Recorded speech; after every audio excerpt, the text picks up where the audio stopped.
ಕುಲಭೂಷಣ್ ಕಾಪಾಡಿ ವಿಶೇಷ ಚರ್ಚೆಗೆ ಸ್ವಾಗತ. ನಾನು ಲಕ್ಷ್ಮಣ್ ಹೂಗಾರ್.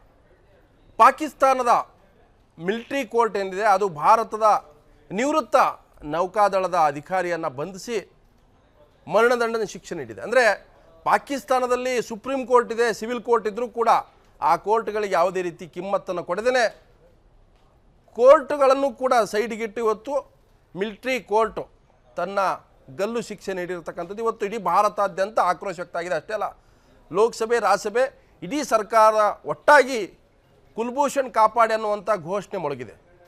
ಇವತ್ತು ಕುಲಭೂಷಣ್ ಗಲ್ಲು ಶಿಕ್ಷೆಯಿಂದ ಪಾರಾಗಬೇಕಾದ್ರೆ ಭಾರತ ಏನು ಮಾಡಬೇಕು ಅನ್ನುವಂಥದ್ದು ಮುಂದಿರ್ತಕ್ಕಂಥ ಪ್ರಶ್ನೆ.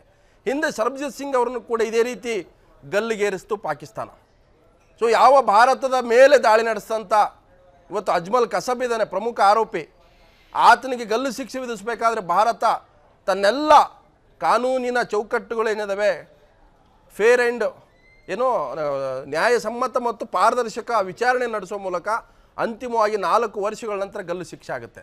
ಅಂದರೆ ಭಾರತದ ಕಾನೂನು ಪಾಕಿಸ್ತಾನದಲ್ಲಿರ್ತಕ್ಕಂಥ ಕಾನೂನು ಭಾಳ ವ್ಯತ್ಯಾಸ. ಅಲ್ಲಿ ಮಿಲಿಟರಿ ಕಾನೂನು ನಂತರ ಸಿವಿಲ್ ಕಾನೂನು ಬರುತ್ತೆ.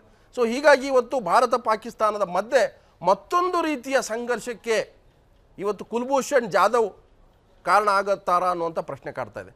ಒಂದು ಕಡೆ ಇಡೀ ಭಾರತ ಪಾಕಿಸ್ತಾನದ ಮಧ್ಯೆ ಶಾಂತಿ ಮಾತುಕತೆ ಆಗಬೇಕು ಅನ್ನುವಂಥದ್ದು, ಇನ್ನೊಂದು ಕಡೆ ಈ ಪ್ರಕರಣ ಏನಿದೆ ಮತ್ತೊಂದು ರೀತಿಯ ಗಡಿಯಲ್ಲಿ ದ್ವೇಷದ ವಾತಾವರಣಕ್ಕೆ ಎಡೆ ಮಾಡಿಕೊಡುತ್ತಾ ಅನ್ನುವಂಥ ಪ್ರಶ್ನೆ ಇದೆ. ಸೊ ಹಾಗಾದರೆ ಇವತ್ತು ಕುಲಭೂಷಣನ ಕಾಪಾಡಿ ಅನ್ನುವಂಥದ್ದು ಏನು ದೊಡ್ಡ ಘೋಷಣೆ ಇವತ್ತು ಭಾರತದಾದ್ಯಂತ ಕೇಳಿ ಬರ್ತಾ ಇದೆ. ಹಾಗೆ ಲೋಕಸಭೆ ರಾಜ್ಯಸಭೆಯಲ್ಲಿ ಕೂಡ ಈ ವಿಚಾರವನ್ನೇ ಇವತ್ತು ದೊಡ್ಡ ಚರ್ಚೆ ಆಗಿದೆ. ರಾಜನಾಥ್ ಸಿಂಗ್ ಗೃಹ ಸಚಿವರು ಹಾಗೆಯೇ ವಿದೇಶ ಸಚಿವೆ ಸುಷ್ಮಾ ಸ್ವರಾಜ್ ಎಲ್ಲ ಮಾರ್ಗಗಳನ್ನು ನಾವು ಕಂಡುಕೊಂಡು ಕುಲಭೂಷಣ್ ರಕ್ಷಿಸ್ತೀವಿ ಅನ್ನುವಂಥ ಭರವಸೆ ಮಾತನಾಡಿದ್ದಾರೆ. ಆದರೆ ಈಗಿರ್ತಕ್ಕಂಥದ್ದು ಚಾಲೆಂಜ್ ಏನಿದೆ ನರೇಂದ್ರ ಮೋದಿ ಅವರಿಗೆ, ಈಗ ನಿಮ್ಮ 56 ಇಂಚಿನ ಏನು ಎದೆ ಇದೆ ಅದನ್ನು ತೋರಿಸಬೇಕಾಗಿದೆ. ಸೊ ಪಾಕಿಸ್ತಾನಕ್ಕೆ ಒಂದು ಸ್ಪಷ್ಟವಾದಂಥ ಮೆಸೇಜನ್ನು ಪಾಸ್ ಮಾಡಬೇಕಾಗಿದೆ. ನಾವೊಂದು ಕಡೆ ಶಾಂತಿಯ ಕೈಯನ್ನು ಕೊಡ್ತಾನೆ, ನಾವು ಸುಮ್ಮನಿರಲ್ಲ ಅನ್ನೋಂಥ ಮೆಸೇಜ್ ಪಾಸ್ ಮಾಡಬೇಕಾಗುತ್ತೆ. ಸೊ ಹಾಗಾಗಿ ಇವತ್ತು ಭಾರತ ಏನು ಮಾಡಬೇಕಾಗುತ್ತೆ ಅನ್ನುವಂಥ ದೊಡ್ಡ ಪ್ರಶ್ನೆ ಇದೆ. ಆ ಚರ್ಚೆಯನ್ನು ಮಾಡ್ತೀನಿ. ಒಂದಷ್ಟು ಗ್ರಾಫಿಕ್ಸ್ ಪಾಯಿಂಟ್ ಕೂಡ ನೋಡ್ಕೊಂಬರೋಣ. ಭಾರತ ಮುಂದೇನು ಮಾಡುತ್ತೆ ಅಥವಾ ಏನು ಮಾಡಬೇಕನ್ನುವಂಥ ಪ್ರಶ್ನೆ ಎತ್ಕೊಂಡ್ರೆ ಪಾಕಿಸ್ತಾನದ ಜೊತೆಗಿನ ಹೆದ್ದಾರಿ ಬಂದ್ ಮಾಡುವ ಧೈರ್ಯ ತೋರಿಸುತ್ತಾ ಅನ್ನುವಂಥದ್ದು. ಯಾಕಂತಂದರೆ ಈಗ ಪಾಕಿಸ್ತಾನ ಭಾರತ ಮಧ್ಯೆ ಇರ್ತಕ್ಕಂಥದ್ದು ಅದೊಂದು ರೈಲ್ವೆ ಸಂಪರ್ಕ ಇರ್ಬೋದು ಮತ್ತು ಹೆದ್ದಾರಿ ಸಂಪರ್ಕ ಇರ್ಬೋದು, ಅಲ್ಲಿರ್ತಕ್ಕಂಥ ವ್ಯಾಪಾರ ವಹಿವಾಟು ಬಂದ್ ಮಾಡಬೇಕಾಗುತ್ತಾ ಅನ್ನೋಂಥ ಒಂದು ಆಪ್ಷನ್ ಇದೆ. ನೆಕ್ಸ್ಟು ಭಾರತದಲ್ಲಿರುವ ಪಾಕ್ ರಾಯಭಾರಿ ಬಾಶಿತ್ ಅಲಿಯನ್ನು ಹೊರ ಕಳಿಸುತ್ತಾ ಅಂತ. ಅಂದರೆ ನೀವು ಹೋಗಿ ನಿಮ್ಮ ದೇಶಕ್ಕೆ, ಯಾಕಂದರೆ ಇಂಥ ಒಂದು ಸಂದರ್ಭ ಇಂಥ ಘಟನೆಗಳಾದಾಗ ಸಾಮಾನ್ಯವಾಗಿ ಆಯಾ ರಾಯಭಾರಿಗಳನ್ನು ತನ್ನ ದೇಶಕ್ಕೆ ವಾಪಸ್ ಕಳಿಸುವಂಥದ್ದು ಅಥವಾ ಬೇರೆ ದೇಶಗಳ ರಾಯಭಾರಿಯನ್ನು ಅವ್ರ ದೇಶಕ್ಕೆ ವಾಪಸ್ ಕಳಿಸುವಂಥದ್ದು, ಈ ಒಂದು ಆಪ್ಷನ್ ಕೂಡ ಕೇಂದ್ರ ಸರ್ಕಾರ ಮುಂದಿದೆ. ನೆಕ್ಸ್ಟ್, ತಕ್ಷಣವೇ ಪಾಕಿಸ್ತಾನ ಜೊತೆಗಿನ ಎಲ್ಲ ಸಂಬಂಧಗಳನ್ನು ಕಳೆದುಕೊಳ್ಳುತ್ತಾ ಅಂತಂದ್ರೆ ಅದು ವ್ಯಾಪಾರ ವಹಿವಾಟಿರ್ಬೋದು, ಸಂಬಂಧಗಳಿರ್ತಕ್ಕಂಥದ್ದು ಕೊಡುಕೊಳ್ಳುವಂಥದ್ದು ಇರ್ಬೋದು, ಪ್ರತಿಯೊಂದು ಕೂಡ ಈ ಒಂದು ವ್ಯಾಪಾರ ವಹಿವಾಟು ನಿಂತು ಹೋಗುತ್ತಾ ಅಥವಾ ಅಂಥ ನಿಟ್ಟಿನಲ್ಲಿ ಸರ್ಕಾರ ಆಲೋಚನೆ ಮಾಡುತ್ತಾ ಅನ್ನೋದು. ನೆಕ್ಸ್ಟ್, ಪಾಕಿಸ್ತಾನದಲ್ಲಿರುವ ಭಾರತದ ರಾಯಭಾರಿಯನ್ನು ಭಾರತ ಹಿಂದಕ್ಕೆ ಕರೆಸ್ಕೊಳ್ಳುತ್ತಾ ಅನ್ನೋಂತಂದರೆ ಯಾವ ರೀತಿ ಪಾಕಿಸ್ತಾನದ ರಾಯಭಾರಿ ಭಾರತದಲ್ಲಿದ್ದಾರೆ ಬಾಸಿತ್ ಅವರನ್ನು ಹೊರಗೆ ಕಳಿಸ್ತಾರೆ, ನಮ್ಮ ರಾಯಭಾರಿಯನ್ನು ವಾಪಸ್ ಕರೆಸುವಂಥ ಪ್ರಯತ್ನಕ್ಕೆ ಏನಾದರೂ ಕೇಂದ್ರ ಸರ್ಕಾರ ಕೈ ಹಾಕುತ್ತಾ. ನೆಕ್ಸ್ಟ್, ನಾವೆಲ್ಲದಕ್ಕೂ ರೆಡಿ ಅನ್ನುತ್ತಿರುವ ಭಾರತ ಇನ್ನೊಂದು ಸುತ್ತಿನ ಯುದ್ಧದ ಎಚ್ಚರಿಕೆ ನೀಡುತ್ತಾ ಅನ್ನೋಂಥ. ಯಾಕಂದರೆ ಈಗ ಪಾಕಿಸ್ತಾನದಲ್ಲೂ ಕೂಡ ಹೇಳಿದರೆ ನಾವು ರೆಡಿ ಇದ್ದೀವಿ, ನೀವು ಆ ರೀತಿ ಬೆದರಿಕೆ ಹಾಕುವ ಅಗತ್ಯ ಇಲ್ಲ ಅನ್ನೋದು. ಇವತ್ತು ಲೋಕಸಭೆ ಮತ್ತು ರಾಜ್ಯಸಭೆಯಲ್ಲೂ ಕೂಡ ಸರ್ಕಾರ ಸ್ಪಷ್ಟಪಡಿಸಿದೆ, ನಾವೆಲ್ಲ ಹಂತಕ್ಕೂ ರೆಡಿ ಇದ್ದೀವಿ ಅನ್ನೋಂಥ ಒಂದು ಮೆಸೇಜನ್ನು ಪಾಸ್ ಮಾಡುವ ಸಾಧ್ಯತೆ ಇದೆ. ಅಂಥದ್ದು ಒಂದು ಮೆಸೇಜ್ ಪಾಸ್ ಆಗಿದೆ. ನೆಕ್ಸ್ಟು, ಹೇಯ್ ನಿರ್ಧಾರದ ವಿರುದ್ಧ ಸಂಯುಕ್ತ ರಾಷ್ಟ್ರೀಯ ಮಾನವ ಹಕ್ಕು ಸಮಿತಿ UNHRC ಮುಂದೆ ಹೋಗುತ್ತಾ ಭಾರತ. ಯಾಕಂತಂದರೆ ಇದು ಒಂದು ರೀತಿ ಮಾನವ ಹಕ್ಕುಗಳ ಉಲ್ಲಂಘನೆ ಆಗುತ್ತೆ. ಅಂದರೆ ಯಾವುದೇ ಒಂದು ವ್ಯಕ್ತಿಗೆ ಗಲ್ಲು ಶಿಕ್ಷೆ ಕೊಡಬೇಕಾದ್ರೆ ಅದಕ್ಕೆ ಫೇರ್ ಟ್ರಯಲ್ ಆಗಬೇಕಾಗುತ್ತೆ, ವಿಚಾರಣೆ ಆಗಬೇಕಾಗುತ್ತೆ, ಅದಕ್ಕೆ ಸಂಬಂಧಪಟ್ಟಂಥ ದಾಖಲೆಗಳು ಸಾಕ್ಷಿಗಳನ್ನು ಕೂಡ ಅಲ್ಲಿ ಪ್ರೊಡ್ಯೂಸ್ ಮಾಡಬೇಕಾಗತ್ತೆ. ಸೊ ಅದು ಯಾವುದೂ ಕೂಡ ಆಗಿಲ್ಲ ಅನ್ನುವಂಥದ್ದು. ಹಾಗಾದರೆ ಸರ್ಕಾರ ಭಾರತ UNHRC ಮುಂದೆ ಹೋಗುತ್ತಾ ಅನ್ನೋಂಥ ಪ್ರಶ್ನೆ ಇದೆ. ನೆಕ್ಸ್ಟ್, ಸೈಯದ್ ಹಫೀಜ್ ಭಾರತದ ಮುಂಬೈ ಮೇಲೆ ನಡೆದಂಥ ದಾಳಿ ಇದೆ 26/11, ಆ ದಾಳಿಯ ಪ್ರಮುಖ ಸೂತ್ರಧಾರಿ ಜಮಾತೆ ಉದ್ ದವಾದ ಮುಖ್ಯಸ್ಥ ಹಫೀಜ್ ಸಯೀದ್ ಬೇಕು ಭಾರತಕ್ಕೆ, ಭಾರತ ನಮಗೆ ಕೊಡಿ ಅಂತ ಕೇಳ್ತಾ ಇದೆ ಪಾಕಿಸ್ತಾನಕ್ಕೆ. ಆದರೆ ಇಲ್ಲಿವರೆಗೂ ಕೂಡ ಪಾಕಿಸ್ತಾನ ಹಸ್ತಾಂತರ ಮಾಡಿಲ್ಲ. ನೆಕ್ಸ್ಟು, ಸೊ ಇವತ್ತು ಎರಡೂ ಸದನಗಳಲ್ಲಿ ಲೋಕಸಭೆ ಮತ್ತು ರಾಜ್ಯಸಭೆಯಲ್ಲೂ ಕೂಡ ಪ್ರತಿಪಕ್ಷಗಳು ಹಾಗೆ ಆಡಳಿತ ಪಕ್ಷಗಳು ಕುಲಭೂಷಣ್ ಅವರನ್ನು ಕಾಪಾಡಿ ಅನ್ನುವ ವಿಚಾರದಲ್ಲಿ ಒಗ್ಗಟ್ಟಿನ ಧ್ವನಿಯನ್ನು ಹೊರಗೆ ಹಾಕಿದ್ದಾವೆ. ಎಲ್ಲರೂ ಕೂಡ ನಾವೆಲ್ಲ ಒಂದೇ, ಕುಲಭೂಷಣನ ರಕ್ಷಣೆ ಮಾಡಬೇಕು ಅನ್ನುವಂಥದ್ದು ಸರ್ಕಾರ ಯಾವೆಲ್ಲ ಕ್ರಮಗಳನ್ನು ಕೈಗೊಳ್ಳುತ್ತೆ ನಾವು ನಿಮ್ಮ ಜೊತೆಗಿದ್ದೀವಿ, ಆದರೆ ಈ ವಿಚಾರದಲ್ಲಿ ಹಿಂದೇಟು ಹಾಕುವ ಅಗತ್ಯ ಇಲ್ಲ. ಯಾಕಂದ್ರೆ ಸರ್ಬ್ಜಿತ್ ವಿಚಾರದಲ್ಲೂ ಕೂಡ ಇದೇ ರೀತಿ ಮೋಸ ಮಾಡ್ತು ಪಾಕಿಸ್ತಾನ. ಈಗ ಸರ್ಬ್ಜಿತ್ಗೆ ಆದಂಥ ಅನ್ಯಾಯವನ್ನು ಕೂಡ ಇದರಲ್ಲಿ ಮಾಡಿದ್ರೆ ನಿಜವಾಗಲೂ ಕೂಡ ಭಾರತ ಈ ರೀತಿ ಅನೇಕ ಕಹಿ ಅನುಭವಗಳನ್ನು ಎದುರಿಸಬೇಕಾಗತ್ತೆ ಅನ್ನುವಂಥ ಎಚ್ಚರಿಕೆಯನ್ನು ಕೂಡ ಪ್ರತಿಪಕ್ಷಗಳು ನೀಡಿದ್ದಾವೆ. ಸೊ ಹಾಗಾಗಿ ಇವತ್ತು ಸದನದಲ್ಲಿ ಎರಡೂ ಸದನಗಳಲ್ಲಿ ಗೃಹ ಸಚಿವ ರಾಜನಾಥ್ ಸಿಂಗ್ ಮತ್ತು ವಿದೇಶಾಂಗ ಸಚಿವ ಸುಷ್ಮಾ ಸ್ವರಾಜ್ ಹಾಗೆಯೇ ಕಾಂಗ್ರೆಸ್ನ ಪ್ರತಿಪಕ್ಷ ನಾಯಕರಾದಂಥ मल्लिकार्जुन खड़गे माताडिदारे बन्नी नोडोण। महत्वपूर्ण विषय है और सभी लोग चिंतित है, सरकार भी चिंतित होगी और सारा देश चिंतित है कि पाकिस्तान में भारतीय जासूस होने के आरोप में मार्च 2016 में गिरफ्तार किए गए कुलभूषण जाधव ने जो भारतीय नौसेना का पूर्व अधिकारी को मौत की सजा सुनाई गई है। इसका ऐलान सोमवार को किया गया। इंटर सर्विसेज पब्लिकेशन रिलेशंस ने कहा कि field marshal general court martial ने जाधव को मौत की सजा सुनाई। सेना प्रमुख कमर जावेद बाजवा ने इसकी पुष्टि भी की है और आईसीपीआर ने एक संक्षिप्त बयान में कहा है कि भारतीय नौसेना का अधिकारी जाधव भारत की खुफिया agency research and analysis wing से जुड़ा था जो हुसैन मुबारक पटेल नाम का इस्तेमाल करता था। ये सारी झूठी बातें हैं और इन बातों को लेकर उन्होंने कोर्ट मार्शल करके जो एक मिलिट्री में अब नहीं है, कोई वास्ता उनसे नहीं, लेकिन फिर भी उसको फांसी की सजा दी जा रही है और उस कुलभूषण जाधव को जो फांसी की सजा पाकिस्तान में दी गई है उसको लेकर पूरे सदन ने केवल चिंता ही व्यक्त नहीं की है बल्कि पूरे सदन ने आक्रोश व्यक्त किया है। और इस समय कुलभूषण जाधव को जिस तरीके से फांसी दी गई है, जाधव बोलते हैं, मैं जाधव ही बोल रहा हूँ।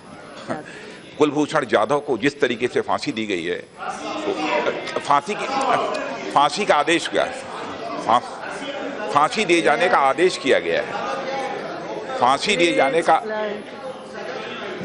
का जो फैसला लिया गया है उसको लेकर सदन ही नहीं बल्कि सारा देश, अध्यक्ष महोदया, उससे चिंतित है। जहां तक कुलभूषण जाधव का प्रश्न है, जैसा सभी सम्मानित सदस्यों ने बतलाया कि वह इंडियन नेवी के एक रिटायर्ड ऑफिसर हैं और उसके बाद चाबहार ईरान में वो एक छोटा मोटा बिजनेस करते थे और स्थानीय ईरानी सिटीजन उनका वह पार्टनर भी था और उस बिजनेस के सिलसिले में ही वो तेहरान और चाबहार अक्सर आया जाया करते थे। मार्च 2016 में अध्यक्ष महोदया पाकिस्तान की सिक्योरिटी एजेंसीज के द्वारा उन्हें किडनैप कर लिया गया है और उसे पाकिस्तान मीडिया के समक्ष भारतीय एजेंसीज के स्पाई के रूप में उन्हें प्रस्तुत किया गया।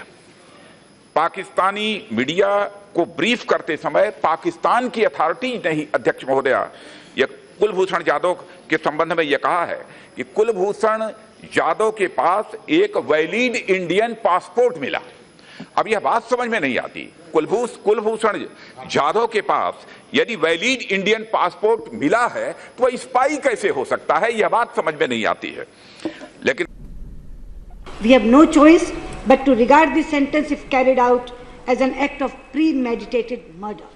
Let me state clearly that the government and people of India would view very seriously the possibility that an innocent Indian citizen is facing death sentence in Pakistan without due process and in violation of basic norms of law, justice and international relations.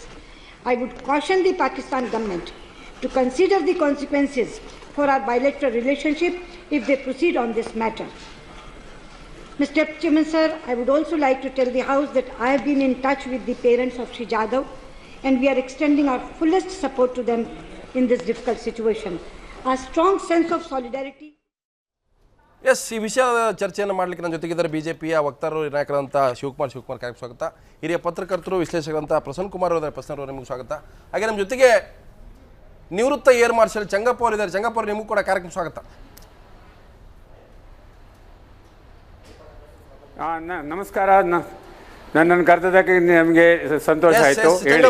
ಏನು ಕೇಳ್ತಾ ಇದ್ದೀರಾ ನೀವು? ಯಾವುದ್ರ ಬಗ್ಗೆ ಕೇಳ್ತಾ ಇದ್ದೀರಾ? ಸರ್ಬ್ಜಿತ್ ಪ್ರಕರಣ ಆದ ನಂತರ ಇವತ್ತು ಪಾಕಿಸ್ತಾನ ಸ್ಪೈ ಅಂತ ಹೇಳಿ, ಹೌದು, ಎಸ್ಪೋನೇಜ್ ಅಂತ ಹೇಳಿದ್ರೆ ಪಾಕಿಸ್ತಾನದ ವಿರುದ್ಧ ಒಂದು ಗೂಢಚರ್ಯೆ ಮಾಡ್ತಾ ಇದ್ರು. ಯಾರು? ಕುಲ್ಭೂಷಣ್ ಜಾಧವ್.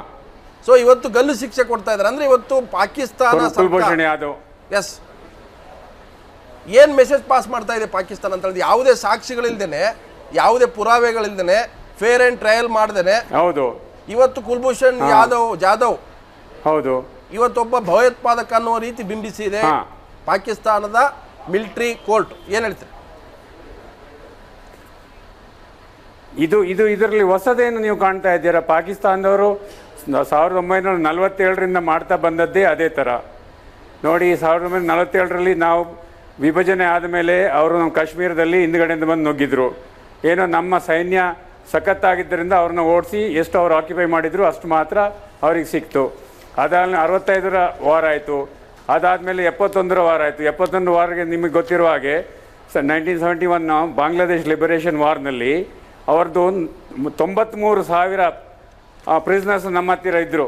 ಆಗ ಅವರ ಪ್ರೆಸಿಡೆಂಟ್ ಆಗಿ ಬರುವಂಥವ್ರು ಜುಲ್ಫಿಕಾರ್ ಭುಟ್ಟೋ ಅವರು ಹೇಳಿದರು, ಇವರು ಸೈನಿಕರು ನಮ್ಗೆ ಬಿಟ್ಟುಕೊಡಿ, ನಾನು ಎಲ್ಲ ಪ್ರಾಬ್ಲಮನ್ನು ಸಾಲ್ವ್ ಮಾಡ್ತೇನೆ ಅಂತ ಪ್ರಾಮಿಸ್ ಮಾಡಿ ಹೋದರು. ಅವರು ಪ್ರಮಾಣ ಮಾಡಿ ಹೋದವರು ಇಂದಿರಾ ಗಾಂಧಿ ಜೊತೆ ಸಿಮ್ಲಾ ಅಗ್ರಿಮೆಂಟ್ ಮಾಡಿಕೊಂಡು ಹೋದರು. ಅಲ್ಲಿ ವಾಪಸ್ ಹೋದ ಕೂಡಲೇ ನಾನು ಇಂಡಿಯಾದ ಮೇಲೆ 1000 ವರ್ಷಗಳ ಯುದ್ಧ ಮಾಡ್ತೇನೆ ಅಂತ ಹೇಳಿ ಘೋಷಿಸಿದ್ರು. ಸೊ ಅದು ಅವರ ಅಭ್ಯಾಸ. ಯಾವಾಗದಿಂದ ಶುರುವಿನಿಂದಲೂ ಅದೇ ಥರ ಮಾಡ್ತಾ ಬಂದಿದ್ದು. 1990ನಲ್ಲಿ ಕಾರ್ಗಿಲ್ ಯುದ್ಧ ಆಯಿತು. ನಮ್ಮ ಪ್ರಧಾನಿ ವಾಜಪೇಯಿ ಅವರು ಅಲ್ಲಿಗೆ ಅವರು ಸ್ನೇಹ ಸಾಮಾಜಿಕವಾಗಿ ಶರೀಫ್ರ ಜೊತೆ ಮಾತಾಡ್ಲಿಕ್ಕೆ ಹೋದಾಗ ಅವರು ಶರೀಫ್ರ ಜೊತೆ ಅವರು ಪ್ರಧಾನಮಂತ್ರಿ ಆದ ಶರೀಫ್ರು ನಮ್ಮ ಪ್ರಧಾನಮಂತ್ರಿ ಜೊತೆ ಮಾತಾಡ್ತಾ ಇರುವಾಗಲೇ ಪರ್ವೇಶ್ ಮುಷರಫ್ನವರು ಆರ್ಮಿಯ ಅವರ ಚೀಫು ಕಾರ್ಗಿಲ್ನಲ್ಲಿ ಬೆನ್ನಿಗೆ ಚುಚ್ಚಿದ್ರು. ಅದಾದ್ಮೇಲೆ ಏನಾಯ್ತು ನಿಮಗೆ ಗೊತ್ತಿದೆ, ಅವ್ರು ಶರೀಫ್ರನ್ನೇ ಹೊರಗೆ ಹಾಕಿಬಿಟ್ಟು ಅವರೇ ಪ್ರೆಸಿಡೆಂಟ್ ಆದ್ರು. Next incident Sarabjit. ಅಂದ್ರೆ ಈ ತರದ ವಿಚಾರದಲ್ಲಿ ಪಾಕಿಸ್ತಾನದಲ್ಲಿ ಸಿವಿಲ್ ಕೋರ್ಟ್ಗಳಿಗೆ ಯಾವುದೇ ರೀತಿಯ ಅಧಿಕಾರ ಇಲ್ಲ ಅಂತ ಹೇಳ್ತೀರಿ ನೀವು?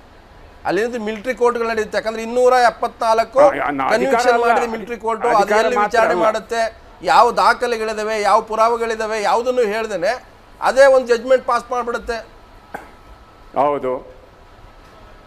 ಫಸ್ಟ್ ಆಫ್ ಆಲ್ ಪಾಕಿಸ್ತಾನದಲ್ಲಿ ಯಾರ ಅಧಿಕಾರ ಇದೆ ಅಂತಲೇ ನಮಗೆ ಇನ್ನೂ ಸರಿ ಗೊತ್ತಾಗ್ತಾ ಇಲ್ಲ.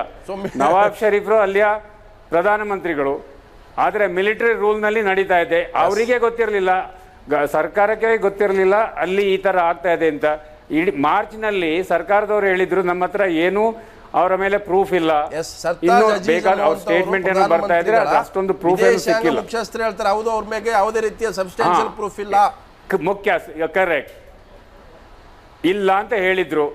ಅದಾದ್ಮೇಲೆ ಈ ತರ ನಮ್ಮ ದೂತಾವಾಸರಿಗೆ ಎಂಬೆಸಿಗೂ ಸಹ ಅವರ ಈ ಕುಲ್ಭೂಷಣ್ ಯಾದವ್ ಅವ್ರನ್ನ ಮೀಟ್ ಮಾಡಬೇಕು, ಅವ್ರ ಜೊತೆ ಮಾತಾಡ್ಬೇಕು ಹೇಳಿದ್ರೆ ಅದನ್ನು ಕೊಡ್ಲಿಲ್ಲ. ಯಾವಾಗ ಅವ್ರದ್ದು ಟ್ರಯಲ್ ಮಾಡಿದ್ರು ಅದು ಯಾರಿಗೂ ಗೊತ್ತಿಲ್ಲ.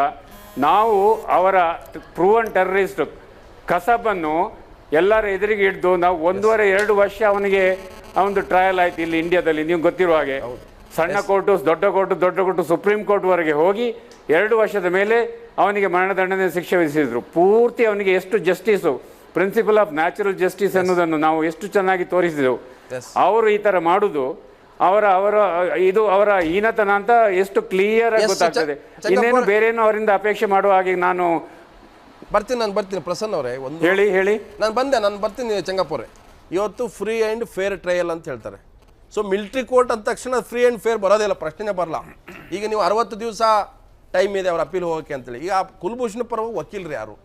ಇವತ್ತು ಸರ್ಕಾರ ವಕೀಲರು ನೇಮಕ ಮಾಡಬೇಕಾಗುತ್ತೆ. ಅಲ್ಲಿ ಸುಪ್ರೀಂ ಕೋರ್ಟ್ ಇದೆ, ಆಮೇಲೆ ಮಿಲಿಟರಿ ಅಪೆಲೇಟ್ ಬಾಡಿ ಇದೆ, ಮುಂದೆ ಹೋಗೋಕ್ಕೆ ಅವಕಾಶ ಇದೆ.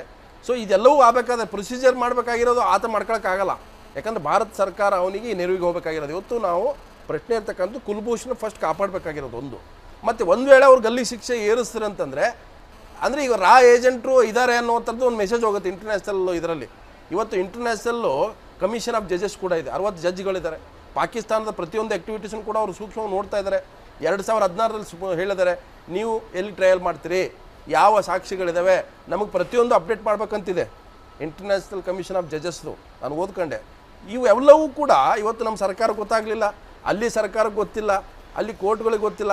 ಈ ರೀತಿಯಾದಂಥ ಒಂದು ಕಾನೂನು ವ್ಯವಸ್ಥೆಯಲ್ಲಿರೋದ್ರಿಂದ ಸೊ ಪ್ರತಿಯೊಬ್ಬ ನಾಳೆಗೆ ಯಾವನೊಬ್ಬ ಸಿಟಿಸನ್ ಪಾಕಿಸ್ತಾನದಲ್ಲಿ ಸಿಕ್ಕ ಇನ್ನು ಹೊಡೆಯಕ್ಕೆ ಬಂದ ಮಿಲಿಟರಿ ಆಫೀಸರ್ ಅಂತ ಹೇಳ್ಬಿಟ್ಟು ಒಂದು ಕೇಸ್ ಬುಕ್ ಮಾಡಿಬಿಟ್ಟು ಆತನ ಕೂಡ ನೀವು ಜೈಲಿಟ್ಟು ನಾಳೆಗೆ ನೀವು ಗಲ್ಲು ಶಿಕ್ಷೆ ಕೊಡ್ಬೋದಲ್ವ? ಅಲ್ಲ, ನೀವು ಹೇಳಿದ್ದೆಲ್ಲ 100% ಕರೆಕ್ಟು. ಆದರೆ ಈ ಎಲ್ಲ ನೀವೇನೇನು ಕೇಳ್ತಿದ್ದೀರಿ ಇವ್ಯಾವ ಅಲ್ಲಿ ಚರ್ಚೆ ಆಗುವಂಥ ವಿಚಾರಗಳಲ್ಲ ಅದು ಸಂಬಂಧಪಡಲ್ಲ ಇವಾಗ. ಸಂಬಂಧಪಡಲ್ಲ ಪಾಕಿಸ್ತಾನದಲ್ಲಿ. ಇವತ್ತೆಲ್ಲ ನಾವು ನೋಡ್ತಿದ್ದೀವಿ ಯಾವ ಕಾನೂನಿದೆ, ಅಲ್ಲಿ ಮಿಲಿಟ್ರಿ ಗೌರ್ಮೆಂಟ್ ಇದೆಯೋ ಅಥವಾ ಎಲೆಕ್ಟೆಡ್ ಗೌರ್ಮೆಂಟ್ ಇದೆಯೋ, ಒಂದಕ್ಕೊಂದು ಸಂಬಂಧ ಇಲ್ಲ. ಅದು ಪದೇ ಪದೇ ನಾವು ಅಲ್ಲಿ ಆಂತರಿಕ ಯುದ್ಧಗಳನ್ನೂ ನೋಡ್ತಾ ಇರ್ತೀವಿ. ಆಮೇಲೆ ಯಾರ್ಯಾರು ಈ ಜಗತ್ತಿನಲ್ಲಿ ನೋಟೆಡ್ ಭಯೋತ್ಪಾದಕರು ಅಂತಿದ್ದಾರೆ ಅವರೆಲ್ಲ ಅಲ್ಲಿ ಬಹಿರಂಗ ಓಡಾಡ್ತಾ ಇರ್ತಾರೆ. ಈಗ ಹಫೀಜ್ ಸಯೀದ್ ನಮಗೆ ಭಾರತಕ್ಕೆ ಬೇಕಾಗಿರೋ ಪ್ರಮುಖ ಇವನ್ ಬಿನ್ ಲಾಡನ್ ಸಮೇತನೂ ಅಲ್ಲೇ ಅವನು ದಾವೂದ್ ಇಬ್ರಾಹಿಂ ಅಲ್ಲೇ ಇರೋದು ಎಲ್ಲ ಇರ್ತಕ್ಕಂಥದ್ದು. ಆದರೆ ಬೇರೆ ಎಲ್ಲದಕ್ಕೆ ಕಂಪೇರ್ ಮಾಡಿದ್ರೆ ಇಲ್ಲಿ ನಮ್ಮ ಮತ್ತು ಭಾರತ ಮತ್ತು ಪಾಕಿಸ್ತಾನದ ವಿಚಾರಕ್ಕೆ ನಾವು ಬರೋದಾದರೆ ನಾವು ಮಧ್ಯದಿಂದಲೂ ಒಂದು ಬಿಗಿ ಧೋರಣೆ ತಗೊತಾ ಇಲ್ಲ ಪಾಕಿಸ್ತಾನದ ವಿಚಾರದಲ್ಲಿ. ಮದುವೆಗಂತ ನಾವು ಒಂದು ಕಡೆ ಪ್ರೀತಿ ವಿಶ್ವಾಸನೂ ಇಲ್ಲ, ಇತ್ತ ಪೂರ್ಣ ವೈರತ್ವನೂ ಇಲ್ಲ. ಇದರಿಂದ ಏನಾಗಿದೆ, ಆನ್ ಆ್ಯಂಡ್ ಆಫ್ ಆಗ್ತಾ ಇರ್ತೀವಿ. ಒಂದ್ಸಲ ಸಡನ್ನಾಗಿ ಅವ್ರ ಮೇಲೆ ಈಗ ನೋಡಿ, ಈಗ ಸಡನ್ 100 ಬಲ್ಪ್ ಆಗ್ತವೆ, ಒಮ್ಮೆ 0 ಬಲ್ಪ್. ಹೌದು, ಈಗ ಮೋದಿ ಅವರು ಪ್ರಧಾನಿ ಆದಮೇಲೆ ನೋಡಿ ಒಂದ್ಸಲ ಸಡನ್ ಆಗಿ ಸರ್ಜಿಕಲ್ ವಿಸಿಟ್, ಯಾವುದಕ್ಕೆ ಅವರ ಮನೆಗೆ ಹೋಗಿ ಹುಟ್ಟದಬ್ಬ ಆಯ್ತು, ಇನ್ನೊಂದ್ಸಲ ಸರ್ಜಿಕಲ್ ಸ್ಟ್ರೈಕ್. ಅವ್ರ ಮದುವೆ ನಾವು ಯಾವುದನ್ನ ಫಾಲೋ ಮಾಡ್ತೀವಿ ಅಂತ ನಮಗೆ ಕನ್ಫ್ಯೂಷನ್. ಹಾಗಾಗಿ ಇಂಥ ಸಂದರ್ಭದಲ್ಲಿ ಏನಾಗ್ತದೆ ಅಂದ್ರೆ ಫಾರಿನ್ ಪಾಲಿಸಿಯಲ್ಲಿ ಕ್ಲಾರಿಟಿ ಇಲ್ಲ ನಮ್ದು. ಪಾಕಿಸ್ತಾನದಲ್ಲಿ ವಿಶೇಷವಾಗಿ ಪಾಕಿಸ್ತಾನದ ವಿಚಾರದಲ್ಲಿ ನಾವು ಮೊದಲಿಂದ ಗೊಂದಲದಲ್ಲಿದ್ದೀವಿ. ಬೇರೆ ಬೇರೆ ಕಾರಣ ಇರ್ಬೋದು, ಆದರೆ ಎಲ್ಲ ಒಂದು ಕಡೆ ಎಂಡ್ ಬೇಕಲ್ಲ ಇದಕ್ಕೆ. ಅದನ್ನು ನಾವು ಒಂದು ಗಟ್ಟಿ ನಿರ್ಧಾರ ತಗೊಳೋದ್ರಲ್ಲಿ ನಮ್ಮ ಸರ್ಕಾರಗಳು ವಿಫಲ ಆಗ್ತಾ ಬಂದಿದ್ದಾವೆ. ಎಲ್ಲ ಸರ್ಕಾರಗಳು ಪ್ರತಿಪಕ್ಷಗಳಲ್ಲಿದ್ದಾಗ ಹೇಳ್ತವೆ ಹಾಗಾಗಬೇಕು, ಹೀಗಾಗಬೇಕು, ಹಿಂಗೆ ಮಾಡಬೇಕು ಅಂತ ಹೇಳ್ತಾರೆ. ಆದರೆ ಅಧಿಕಾರಕ್ಕೆ ಬರ್ತಿದ್ದಂಗೆ ಧೋರಣೆಗಳು ಮತ್ತೆ ಬದಲಾಗ್ತವೆ. ಶಿವಕುಮಾರ್ ಅವರೇ, ಈಗ ಮೋದಿ ಅವರು ನಿನ್ನೆ 2 ದಿವಸಗಳಿಂದ ಚರ್ಚೆ ಆಗ್ತದೆ ಲೋಕಸಭೆ ಮತ್ತು ರಾಜ್ಯಸಭೆಯಲ್ಲಿ. ಪ್ರತಿಪಕ್ಷಗಳು ಒಟ್ಟಾಗಿದ್ದಾವೆ, ಇಲ್ಲಿ ಪಕ್ಷಾತೀತವಾಗಿ ಎಲ್ಲರೂ ಕೂಡ ಒಂದಾಗಿದ್ದಾರೆ. ಕುಲಭೂಷಣ್ ಕಾಪಾಡಬೇಕು, ಸರ್ಕಾರ ಏನೇನು ತೀರ್ಮಾನ ಕೈಗೊಳ್ತೀರಿ ನಾವೆಲ್ಲ ಸಪೋರ್ಟ್ ಇದ್ವಿ ಅಂತೀವಿ. ಈ ಹಂತದಲ್ಲಿ ಇವತ್ತು ಕೇಂದ್ರ ಸರ್ಕಾರ, ವಿಶೇಷವಾಗಿ ಪ್ರಧಾನಮಂತ್ರಿಗಳು ಭಾಳ ತುಂಬ ಸೂಕ್ಷ್ಮವಾಗಿ ಭಾಳ ಕಟ್ಟುನಿಟ್ಟಿನಾದಂಥ ಒಂದು ಏನು ಸರ್ಜಿಕಲ್ ಅಂತ ಹೇಳ್ತೀವಿ, ಅಂದರೆ ದಾಳಿ ಮಾಡೋದಂತಲ್ಲ, ಟು ದಿ ಪಾಯಿಂಟ್ ಆಗಿ ಇವತ್ತು ಚರ್ಚೆ ಮಾಡಿ ಅವರ ಬದುಕಿಸಬೇಕಾಗಿದೆ. ಯಾಕಂದರೆ ಸರ್ಬ್ಜಿತ್ ವಿಚಾರದಲ್ಲಿ ಕೇಂದ್ರ ಸರ್ಕಾರ ಎಲ್ಲ ಪ್ರಯತ್ನ ಮಾಡ್ತು, ಮಾಧ್ಯಮಗಳು ಭಾಳ ದೊಡ್ಡ ಚರ್ಚೆ ಮಾಡ್ತು, ಪ್ರೆಜರೈಸ್ ಆಯಿತು, ಅದನ್ನು ಸ್ವಲ್ಪ ಫೇರ್ ಟ್ರಯಲ್ ಥರ ಮಾಡಿದ್ರು, ಕೊನೆ ಮತ್ತು ಗಲ್ ಶಿಕ್ಷೆಗೇರಿಸಿದ್ರು. ಇದಕ್ಕೆ ಯಾವುದೇ ಅವಕಾಶನೇ ಇಲ್ಲ. ಅವ್ರ ಮೇಲೆ ಹೇಳೋದೇನು, ಅವರು ನಮ್ಮ ಪಾಕಿಸ್ತಾನ ವಿರುದ್ಧ ಏನು ಮಾಹಿತಿ ಸಂಗ್ರಹ ಮಾಡ್ತಾಯಿದ್ರು, ಪಾಲಿಟಿಕಲ್ ಮತ್ತು ಮಿಲಿಟ್ರಿ ಆ್ಯಕ್ಟಿವಿಟೀಸ್ಗಳನ್ನ. ಬಲೂಚಿಸ್ತಾನದಾಗಿದ್ದರು, ಕರಾಚಿಯಲ್ಲಿದ್ದರು, ಇರಾನ್ಗೆ ಹೋಗ್ತಾಯಿದ್ರು. ಇವೆಲ್ಲ ನಮಗೆ ಸಾಬೀತಾಗಿದೆ. ಮತ್ತು ಅವರು ಆಡಿಯೋನಲ್ಲಿ ಒಪ್ಕೊಂಡ್ಬಿಟ್ಟಿದ್ದಾರೆ, ಕನ್ಫ್ಯೂಸ್ ಮಾಡ್ಕೊಂಡಿದ್ದಾರೆ ಕೋರ್ಟಲ್ಲಿ ಅಂತ ಹೇಳ್ತಾರೆ. ಇಲ್ಲ, ಒಟ್ಟಾರೆ ಹೇಳಬೇಕಾದ್ರೆ ಪ್ರಾರಂಭದಿಂದ ಅವ್ರದ್ದು ಹೇಳಬೇಕಾದ್ರೆ 1987ನಲ್ಲಿ ಅವರು ಇಂಡಿಯನ್ ನ್ಯಾಷನಲ್ ಡಿಫೆನ್ಸ್ ಅಕಾಡೆಮಿನಲ್ಲಿ ಅಪಾಯಿಂಟ್ ಆಗ್ತಾರೆ. ಅಲ್ಲಿಂದ ಅವ್ರಿಗೆ ನೇವಿಗೆ ಆಫೀಸರ್ ಆಗಿ ಸೇರ್ತಾರೆ. ಅಲ್ಲಿಂದ ಅವರು 2003ರಲ್ಲಿ ರಿಟೈರ್ ಆಗಿಬಿಡ್ತಾರೆ. ಬೇಗ ರಿಟೈರ್ ಆಗ್ತಾರೆ. 2001ರಲ್ಲಿ ಏನು ಲೋಕಸಭೆ ಕಟ್ಟಡದ ಮೇಲೆ ದಾಳಿ ನಡೆಯುವಂಥ ಸಂದರ್ಭದಲ್ಲಿ ಅವ್ರು ಇನ್ವೆಸ್ಟಿಗೇಷನ್ ಮಾಡ್ತಾ ಇರ್ತಾರೆ ಅಷ್ಟೇ. ಅದಾದ ತಕ್ಷಣ 2003ರಲ್ಲಿ ಅವ್ರು ರಿಟೈರ್ ಆಗ್ತಾರೆ. ಅಲ್ಲೆಲ್ಲ ಹೋಗ್ತಾರೆ. ಒಂದು ಅವ್ರು ಏನಾದ್ರು ಪ್ರೂವ್ ಮಾಡ್ತಾರೆ ಅಂದ್ರೆ ಮುಬಾರಕ್ ಪಟೇಲ್ ಅಂತ ಹೇಳ್ಬಿಟ್ಟು ಪಾಸ್ಪೋರ್ಟ್ ಇದೆ ಸರ್, ಪಾಸ್ಪೋರ್ಟ್ ಇದೆ ಅಂತ ಹೇಳ್ತಾ ಇದ್ದಾರೆ. ಈಗ ಅವ್ರೇನೋ ಮಾತಾಡಿರೋದ್ರ ಬಗ್ಗೆ ಒಂದಷ್ಟು ವಿಡಿಯೋ ಮಾಡಿದ್ದಾರೆ. ಅದೆಲ್ಲ ಎಷ್ಟು ನಿಜ ಅನ್ನೋದು ನಮ್ಮಲ್ಲಿ ಕಸಬದು ಕೂಡ ಇದಾಯ್ತಪ್ಪ. ಪಾಸ್ಪೋರ್ಟ್ ಇದೆ ಅನ್ನೋದು ಒಂದು ಅಪರಾಧ ಆಗೋದಿಲ್ಲ. ಆಯ್ತು, ಈಗ ನಮ್ಮ ದೇಶದಲ್ಲಿ, ನಮ್ಮ ಭಾರತದಲ್ಲಿ ಎಷ್ಟು ಜನ ಬಾಂಗ್ಲಾದೇಶಿರು, ಪಾಕಿಸ್ತಾನದವರು, ಆಫ್ಘಾನಿಸ್ತಾನದವರು ಎಷ್ಟು ಅಕ್ರಮವಾಗಿ ನುಸುಳು ಬಂದಿದ್ದಾರೆ, ನೇಪಾಳದವರು ಇದ್ದಾರೆ, ಅವರೆಲ್ಲ ಅಲ್ಲಿ ಪಾಸ್ಪೋರ್ಟ್ ಸಮೇತ ಬಂದಿದ್ದಾರೆ. ಅಕ್ರಮವಾಗಿ ಎಷ್ಟೋ ಜನ ಅಫಿಷಿಯಲ್ ಆಗಿ ಬಂದು ಆಮೇಲೆ ವಾಪಸ್ ಹೋಗಿಲ್ಲ, ಇಲ್ಲಿ ಅಕ್ರಮವಾಗಿದ್ದಾರೆ. ಇವರನ್ನು ಹೇಳಿ ಚಂಗಪ್ಪರ, ಉಬಾರ್ ಅವರೇ ಹೇಳಿ, ಇವರನ್ನು ನೋಡಿ, ನಮಗೆ ಗೊತ್ತಿರೋ, ನಮಗೆ ಇನ್ಫಾರ್ಮೇಶನ್ ಇರುವ ಹಾಗೆ ಇವರನ್ನು ಇರಾನ್ನಲ್ಲಿ ಅವರು ಹಿಡಿದಿದ್ದು ಅಂತ ನೀವು ನೋಡಿರ್ಬೋದು. ಅವ್ರು ಬಲೂಚಿಸ್ತಾನಕ್ಕೆ ಹೋಗಲೇ ಇಲ್ಲ. ಬಟ್ ಅವರು ಫ್ರೇಮ್ ಮಾಡ್ತಾ ಇರೋದು ಬಲೂಚಿಸ್ತಾನ ಮತ್ತು ಫ್ರೇಮ್ ಮಾಡ್ತಾ ಇರೋದು ಅವರು ಅದೆಲ್ಲ ಫ್ರೇಮ್ ಮಾಡಿದ್ದು wage war against Pakistan. Yes, ನನಗೆ ಕಾಂಗ್ರೆಸ್ ಹೋಗ್ತಾರೆ ಅಂತ ನಾಗರಾಜ್ ನಿಮ್ಮನ್ನು ಕೇಳ್ತಾ ಇದ್ದೀನಿ ಅಷ್ಟೇ. ಎಸ್, ನಾನು ಬಂದು ಚಂಗಪ್ಪನವ್ರೆ, ಇವತ್ತು ಇಡೀ ಭಾರತ ಕುಲ್ಭೂಷಣ್ ಜಾಧವ್ ವಿಚಾರದಲ್ಲಿ ಒಗ್ಗಟ್ಟಾಗಲೇಬೇಕಾಗುತ್ತೆ. ಯಾಕಂತಂದ್ರೆ ಒಬ್ಬ ಅಮಾಯಕ, ಈಗ ಅವ್ರು ಹೇಳ್ತಾ ಇರೋದು ಫ್ರೇಮ್ ಚಾರ್ಜಸ್ ಮಾಡ್ತಾ ಇದ್ದಾರೆ, ಈ ಥರದ್ದು ಅಂತ ಹೇಳ್ಬಿಟ್ಟು. ಸೊ ಏನೇ ಆರೋಪ ಮಾಡಿದ್ರು ಕೂಡ ಫ್ರೀ ಆ್ಯಂಡ್ ಫೇರ್ ಟ್ರಯಲ್ ಆಗ್ಬೇಕಲ್ವಾ. ಸೊ ನಮ್ಮ ಲಾಯರ್ ಬೇಕು, ಆ ಕುಲ್ಭೂಷಣ್ ಯಾದವ್ ಒಬ್ಬ ಲಾಯರ್ ಇಟ್ಕೋಬೇಕಾಗತ್ತೆ. ಸೊ ಪಾಕಿಸ್ತಾನ ಕಡೆಯಿಂದ ಲಾಯರ್ ಇಟ್ಕೋಬೇಕು. ಇಲ್ಲಿ ಯಾವುದೂ ಇಲ್ಲ. ಇವ್ರು ಕೋರ್ಟಲ್ಲಿ ಎಲ್ಲಿ ಮಾಡಿದಾರೋ, ಯಾವ ಕೋರ್ಟಲ್ಲಿ ತಯಾರ ಆಗಿದೆಯೋ, ವರ್ಷದಲ್ಲಿ ಮಾರ್ಚ್ 3, 2016ರಲ್ಲಿ ಒಂದೇ ವರ್ಷದಲ್ಲಿ ಇವತ್ತು ಅವರು ಪಾಕಿಸ್ತಾನ ಅವರು ತಗೊಂಡಿರ್ತಕ್ಕಂಥ ತೀರ್ಮಾನ, ಅವರು ಒಂದು ಮೆಸೇಜನ್ನ ಹೊರಟಿದ್ದಾರೆ ಇಂಡಿಯಾಗೆ. ನಾವು ನಮ್ಮ ದೇಶದ ಮೇಲೆ ಯಾವ ರೀತಿಯಂತಹ ಸ್ಪೈ ಮಾಡಿ ಸಹಿಸಲ್ಲ ಅಂತಕ್ಕ ದಿಟ್ಟ ನಿರ್ಧಾರ ತೋರಿಸ್ಲಿಕ್ಕೆ ಪ್ರಯತ್ನ ಪಡ್ತಾ ಇದ್ದಾರೆ. ಆದರೆ ಅವರು ಏಕಪಕ್ಷೀಯ ನಿರ್ಧಾರಗಳನ್ನು ಮಾಡಿದ್ದಾರೆ. ನ್ಯಾಯಸಮ್ಮತವಾಗಿ ವಿಚಾರಣೆಗಳನ್ನು ನಡೆಸಿಲ್ಲ. ರಹಸ್ಯ ಜಾಗದಲ್ಲಿ ಅವರು ವಿಚಾರಣೆಗಳನ್ನು ನಡೆಸಿರ್ತಕ್ಕಂಥದ್ದು. ಕನ್ಫೆಷನ್ ಅಂತಕ್ಕಂಥದ್ದು ಒಂದು ಬೋಗಸ್ ಡಾಕ್ಯುಮೆಂಟ್. ಅದು ನಮ್ಮ ದೇಶದಲ್ಲಿರ್ತಕ್ಕಂಥ ಎಲ್ಲ ಪೊಲಿಟಿಕಲ್ ಪಾರ್ಟೀಸ್ ಇವತ್ತು ಅಭಿನಂದನೆ ಸಲ್ಲಿಸಬೇಕು. ಎಲ್ಲರೂ ಕೂಡ ರಾಷ್ಟ್ರದಲ್ಲಿ ಸರ್ಕಾರ ಜೊತೆಗಿದ್ದಾರೆ. ಈಗ ಸರ್ಕಾರಕ್ಕೆ ಹೇಳಬೇಕಾಗ್ತದೆ, ನಾವು ಇದನ್ನ ಸಹಿಸಲಿಕ್ಕೆ ಸಾಧ್ಯ ಇಲ್ಲ. strong mind ಯಾವುದೇ ಕಾರಣಕ್ಕೂ ಅನ್ಯಾಯಕ್ಕೆ ಬೆಲೆ ಕೊಡೋದಾದ್ರೆ ಇದನ್ನ ಅಂತಾರಾಷ್ಟ್ರೀಯ ಮಟ್ಟದಲ್ಲೂ ಕೂಡ ಫೋರಮಲ್ಲೂ ಕೂಡ ದೇಶ ತಗೊಂಡು ಹೋಗಬೇಕಾಗ್ತದೆ. ಇದನ್ನ ನಮ್ಮ ಕಾನೂನಿನ ಸಲಹೆಯನ್ನ ಈ ಪರ್ಟಿಕ್ಯುಲರ್ ಕುಲ್ಭೂಷಣ ನಾವು ಕೊಡಲೇಬೇಕಾಗ್ತದೆ. ಅವು ನಮ್ಮ ನಾಗರಿಕ ಇದ್ದಾರೆ, ನಾವು ಯಾರು ಕೂಡ ಡಿನೈ ಮಾಡ್ಕೊಂಡಿಲ್ಲ. ಅವ್ರ ಕಸಬ್ನ ಡಿನೈ ಮಾಡ್ಕೊಂಡಿದ್ರು, ಇಸ್ ನಾಟ್ ಎ ಪಾಕಿಸ್ತಾನಿ ಅಂತ ನಮ್ಗೆ ಗೊತ್ತೇ ಇಲ್ಲ ಅಂತ ಹೇಳ್ಬಿಟ್ಟಿದ್ರು ಅವರು. ಅವ್ರ ತರ ಹೇಳಿಗಳಲ್ಲ. ಆದ್ರೆ ನಮ್ಮವರು ಕುಲ್ಭೂಷಣ್ ಅವರು ಇರಾನ್ ನಲ್ಲಿ ಅವರ ರಿಟೈರ್ಮೆಂಟ್ ಆದ್ಮೇಲೆ ಅವ್ರದೇ ಅಂತ ಬಿಸ್ನೆಸ್ ಮಾಡ್ಕೊಂಡು ಅಲ್ಲಿದ್ದವರು ಬಲೂಚಿಸ್ತಾನ್ ಅವ್ರ ಸಂಪರ್ಕಗಳು ಇರ್ಬೋದು, ಸಪೋಸ್ ಇದ್ದಿದ್ದು ಮಾತ್ರಕ್ಕೇನೆ ವ್ಯಾಪಾರಕ್ಕೆ ಹೋಗಿರೋ ಅದು ಸಂಪರ್ಕಗಳು ಯಾವುದೋ ಒಂದು ಕಾರಣಕ್ಕೆ ಇದ್ದಿದೆ. ಅವರ ದೇಶದ ಕೆಲಸಕ್ಕೆ ಹೋಗ್ಲಿಲ್ಲ, ಅವ್ರು ರಾ ಕೆಲಸ ಮಾಡ್ಲಿಕ್ಕೆ ಹೋಗ್ಲಿಲ್ಲ, ಅವ್ರ ಏಜೆಂಟ್ ಆಗಿ ಹೋಗ್ಲಿಲ್ಲ, ಅವ್ರ ಸ್ಪೈ ಆಗಿ ಹೋಗ್ಲಿಲ್ಲ. ಇವರು ಮಾಡ್ಕೊಂಡಿರ್ತಕ್ಕಂಥ ಯಾರೇ ಭಾರತೀಯ ಸಿಕ್ಕಿದಾಗ ಅವನ ಮೇಲೆ ಗೂಬೆ ಕೂಡಿಸ್ಬಿಟ್ಟು ಭಾರತವನ್ನ ತಪ್ಪು ದಾರಿಗೆ ತೋರಿಸೋದು, ಇಡೀ ವಿಶ್ವಕ್ಕೆ ಭಾರತ ಒಂದು ರಾಷ್ಟ್ರ ಎಲ್ಲೋ ಪಾಕಿಸ್ತಾನವನ್ನು ಟಾರ್ಗೆಟ್ ಮಾಡ್ತದೆ ಅಂತ ತೋರಿಸಲಿಕ್ಕೆ ಪ್ರಪಂಚದಲ್ಲಿ ಆ ಸಿಂಪತಿ ಗಿಡಿಸ್ಲಿಕ್ಕೋಸ್ಕರ ಇದು ಪ್ರೂವ್ ಮಾಡ್ಲಿಕ್ಕೆ ಹೋಗಿದೆ. ಇದು ನ್ಯಾಯಸಮ್ಮತ ಅಲ್ಲ. ನಾಗರಾಜ್ ಅದನ್ನ ನಾನು ವ್ಯಕ್ತ, ಯಾಕಂತಂದ್ರೆ ಇವತ್ತು ದೇಶದ ಇಡೀ ನಾಗರಿಕ ಈ ವಿಚಾರದಲ್ಲಿ ಒಗ್ಗಟ್ಟಾಗಿದ್ದಾನೆ ಒಂದು. ಮತ್ತೊಂದು ಕಡೆ ಕೇಂದ್ರ ಸರ್ಕಾರಕ್ಕೆ ಇರ್ತಕ್ಕಂಥ ದೊಡ್ಡ ಆಯ್ಕೆ ಹಫೀಜ್ ಸಯೀದ್ನ ಅಂತಾರಾಷ್ಟ್ರೀಯ ಮಟ್ಟದಲ್ಲಿ ಒತ್ತಡ ತಂದು ಆತನಿಗೆ ಭಾರತಕ್ಕೆ ಒಪ್ಪಿಸಿ ಅನ್ನುವಂಥದ್ದನ್ನು ಮಾಡಬೇಕಾಗಿದೆ ಒಂದು. ದಾವೂದ್ ಇಬ್ರಾಹಿಮನ್ನು ಕೂಡ ಇವತ್ತು ಪಾಕಿಸ್ತಾನದಲ್ಲೇ ಭಾಳ ರಕ್ಷಣೆ ಮಾಡ್ಕೊಂಡಿದ್ದಾರೆ. ಆ ವಿಚಾರದಲ್ಲಿ ಕೂಡ ಕೇಂದ್ರ ಸರ್ಕಾರ ಒಂದು ತೀರ್ಮಾನಕ್ಕೆ ಬರಬೇಕು ಅನ್ನುವಂಥದ್ದು. ಈ ವಿಚಾರಗಳನ್ನು ಕೇಂದ್ರ ಸರ್ಕಾರ ಅಂತಾರಾಷ್ಟ್ರೀಯ ಮಟ್ಟದಲ್ಲಿ ಒತ್ತಡ ತರದೇ ಹೋದರೆ ಪಾಕಿಸ್ತಾನ ಇನ್ನು ಮುಂದೆ ಬೇರೆ ಬೇರೆ ನಾಗರಿಕರನ್ನು ಕೂಡ ಇದೇ ರೀತಿ ಆರೋಪಗಳನ್ನು ಹೊಲಿಸಿ ಅವರನ್ನು ಗಲ್ಲಿಗೇರಿಸುವಂಥದ್ದು, ಜೀವಾವಧಿ ಶಿಕ್ಷೆ ಕೊಡುವಂಥದ್ದು ಮಾಡ್ತಾಯಿದೆ. ಯಾಕಂದರೆ ಇವತ್ತು ಮಿಲಿಟ್ರಿ ಕೋರ್ಟಲ್ಲಿ ಕಳೆದ 1.5 ವರ್ಷದಲ್ಲೇ 274 ಜನರನ್ನು ಕನ್ವಿಕ್ಟ್ ಮಾಡಿದೆ, 161 ಜನರಿಗೆ ಗಲ್ಲು ಶಿಕ್ಷೆ ಕೊಟ್ಟಿದೆ. ಅದು ಮಿಲಿಟ್ರಿ ಕೋರ್ಟ್. ಅಂದರೆ ಅಲ್ಲಿಯ ನ್ಯಾಯಾಲಯಗಳಿಗಿಂತ ಮಿಲಿಟ್ರಿ ಕೋರ್ಟೇ ಜಾಸ್ತಿ ಪವರ್ಫುಲ್ ಆಗಿರೋದು. ಅಂದರೆ ಅಲ್ಲಿ ಮಿಲಿಟ್ರಿ ಆಡಳಿತ ಇದೆ ಪಾಕಿಸ್ತಾನದಲ್ಲಿ, ಮೇಲೆ ಮಾತ್ರ ನಾವು ಡೆಮೊಕ್ರೆಟಿಕ್ ನೇಷನ್ ಅಂತ ಹೇಳ್ತಾರೆ. ಅಂದರೆ ಅದು ಒಂದು ರೀತಿ ಟೆರರಿಸ್ಟ್ ಸ್ಟೇಟ್ ಅಂತ ಹೇಳುವಂಥ ಸನ್ನಿವೇಶದಲ್ಲಿ ಭಾರತ ಇದೆ ಅಂತ ಹೇಳ್ತಾ. ಮತ್ತು ಹೆಂಗಪ್ಪ ಅವರೇ, ನಾನು ಒಂದು ಸಲ ಅದು ಪಾಕಿಸ್ತಾನದ ಈ ಮಿಲಿಟ್ರಿ ಕೋರ್ಟ್ನ ನಿಯಮಗಳ ಬಗ್ಗೆ ಓದ್ತಾ ಇದ್ದೀನಿ, ಒಂದು ಸಲ ಹೇಳ್ಬಿಡ್ತೀನಿ ವ್ಯೂವರ್ಸು ಕೂಡ ಗೊತ್ತಾಗಲಿ. ಮಿಲಿಟ್ರಿ ಅಂದರೆ ಆರ್ಮಿ, ಪಾಕಿಸ್ತಾನ ಆರ್ಮಿ ಆ್ಯಕ್ಟ್ 1951 ಅಂತಿದೆ. ಅದರ ಕೆಲವು ಪಾಯಿಂಟ್ಸ್ಗಳಿವೆ. ಏನಂತಂದರೆ ಕಿಡ್ನ್ಯಾಪ್ ಮಾಡಬಾರ್ದು, ಯಾರಾದರೂ ಆ ಥರ ಕಿಡ್ನ್ಯಾಪ್ ಆ್ಯಕ್ಟಿವಿಟೀಸಲ್ಲಿ ಭಾಗಿಯಾಗಿದ್ದರೆ, ಮಿಲಿಟ್ರಿ ವೆಹಿಕಲ್ಗಳನ್ನು ಯೂಸ್ ಮಾಡಬಾರ್ದು ಟೆರರಿಸ್ಟ್ ಆ್ಯಕ್ಟಿವಿಟೀಸ್ಗಳಿಗೆ, ಆಮೇಲೆ gather information from military political activities ಬಗ್ಗೆ, ಹಾಗೇನೆ ಅಟ್ಯಾಕಿಂಗ್ ಮಿಲಿಟ್ರಿ ಬೇಸ್ ಮತ್ತು ಆಫೀಸರ್ ಮೇಲೆ ಹಲ್ಲೆ ಮಾಡೋಂಗಿಲ್ಲ, ಮದ್ದುಗುಂಡು ಶಸ್ತ್ರಾಸ್ತ್ರ ಹೊಂದಿರಬಾರ್ದು, ದಾಳಿ ಮಾಡೋಕ್ಕೆ ಪ್ರಯತ್ನ ಮಾಡಿರಬಾರ್ದು, ಪಾಕಿಸ್ತಾನದಲ್ಲಿ ಜನರ ಮಧ್ಯೆ ಭಯೋತ್ಪಾದನೆ ಬಿತ್ತಿ ಒಡೆದಾಡಬಾರ್ದು, ವೇಜಿಂಗ್ ವಾರ್ ಅಗೇನ್ಸ್ಟ್ ಪಾಕಿಸ್ತಾನ, ಇಷ್ಟಿದಾವೆ. ಅದು ಪಾಕಿಸ್ತಾನ ಒಳಗೆ ಮಾಡ್ಬೇಕಂತೇನಿಲ್ಲ, ಹೊರಗೆ ಎಲ್ಲಾದರೂ ಕೂಡ ಆ ಥರದ ಇನ್ಫಾರ್ಮೇಶನ್ ಸಿಕ್ಕರೆ ನಾವು ಅವ್ರನ್ನ ಅರೆಸ್ಟ್ ಮಾಡಿ ಅವರನ್ನ ಟ್ರಯಲ್ಗೆ ತರಬಹುದು ಅಂತ ಅವರು ಪಾಕಿಸ್ತಾನ ಆರ್ಮಿ ಆಕ್ಟ್ ಹೇಳುತ್ತೆ. ಅದರ ಅರ್ಥ ಕುಲ್ಭೂಷಣ್ ಅದು ಪಾಕಿಸ್ತಾನದಲ್ಲಿ ಮಾಡಿದನಂತಲ್ಲ, ಅಥವಾ ಪಾಕಿಸ್ತಾನದಲ್ಲಿ ಇವು ಯಾವೂ ಕೂಡ ಆತನಿಗೆ ಅಪ್ಲೈ ಆಗಲ್ಲ. ಚೆಂಗಪ್ಪ ಅವರೇ, ಹೌದು. ನಾನು ಅದಕ್ಕೆ ಮೊದಲು 2-3 ತಿಂಗಳು ಮೊದಲು ಮಾತಾಡೋರು ಹೇಳಿದ್ರು ಇಂಟರ್ನ್ಯಾಷನಲ್ ಪ್ರೆಷರ್ ತರಬೇಕು ಅಂತ. ನಾವು ಪಾಕಿಸ್ತಾನ ನಮಗೆ ಒಪ್ತೇವೋ ಇಲ್ವೋ, ಪಾಕಿಸ್ತಾನ ನಮ್ಮ ನೇಬರು, ಅವರು ನಮ್ಮ ನೇಬರ್ ಆಗಿ ಮುಂದುವರಿತಾರೆ.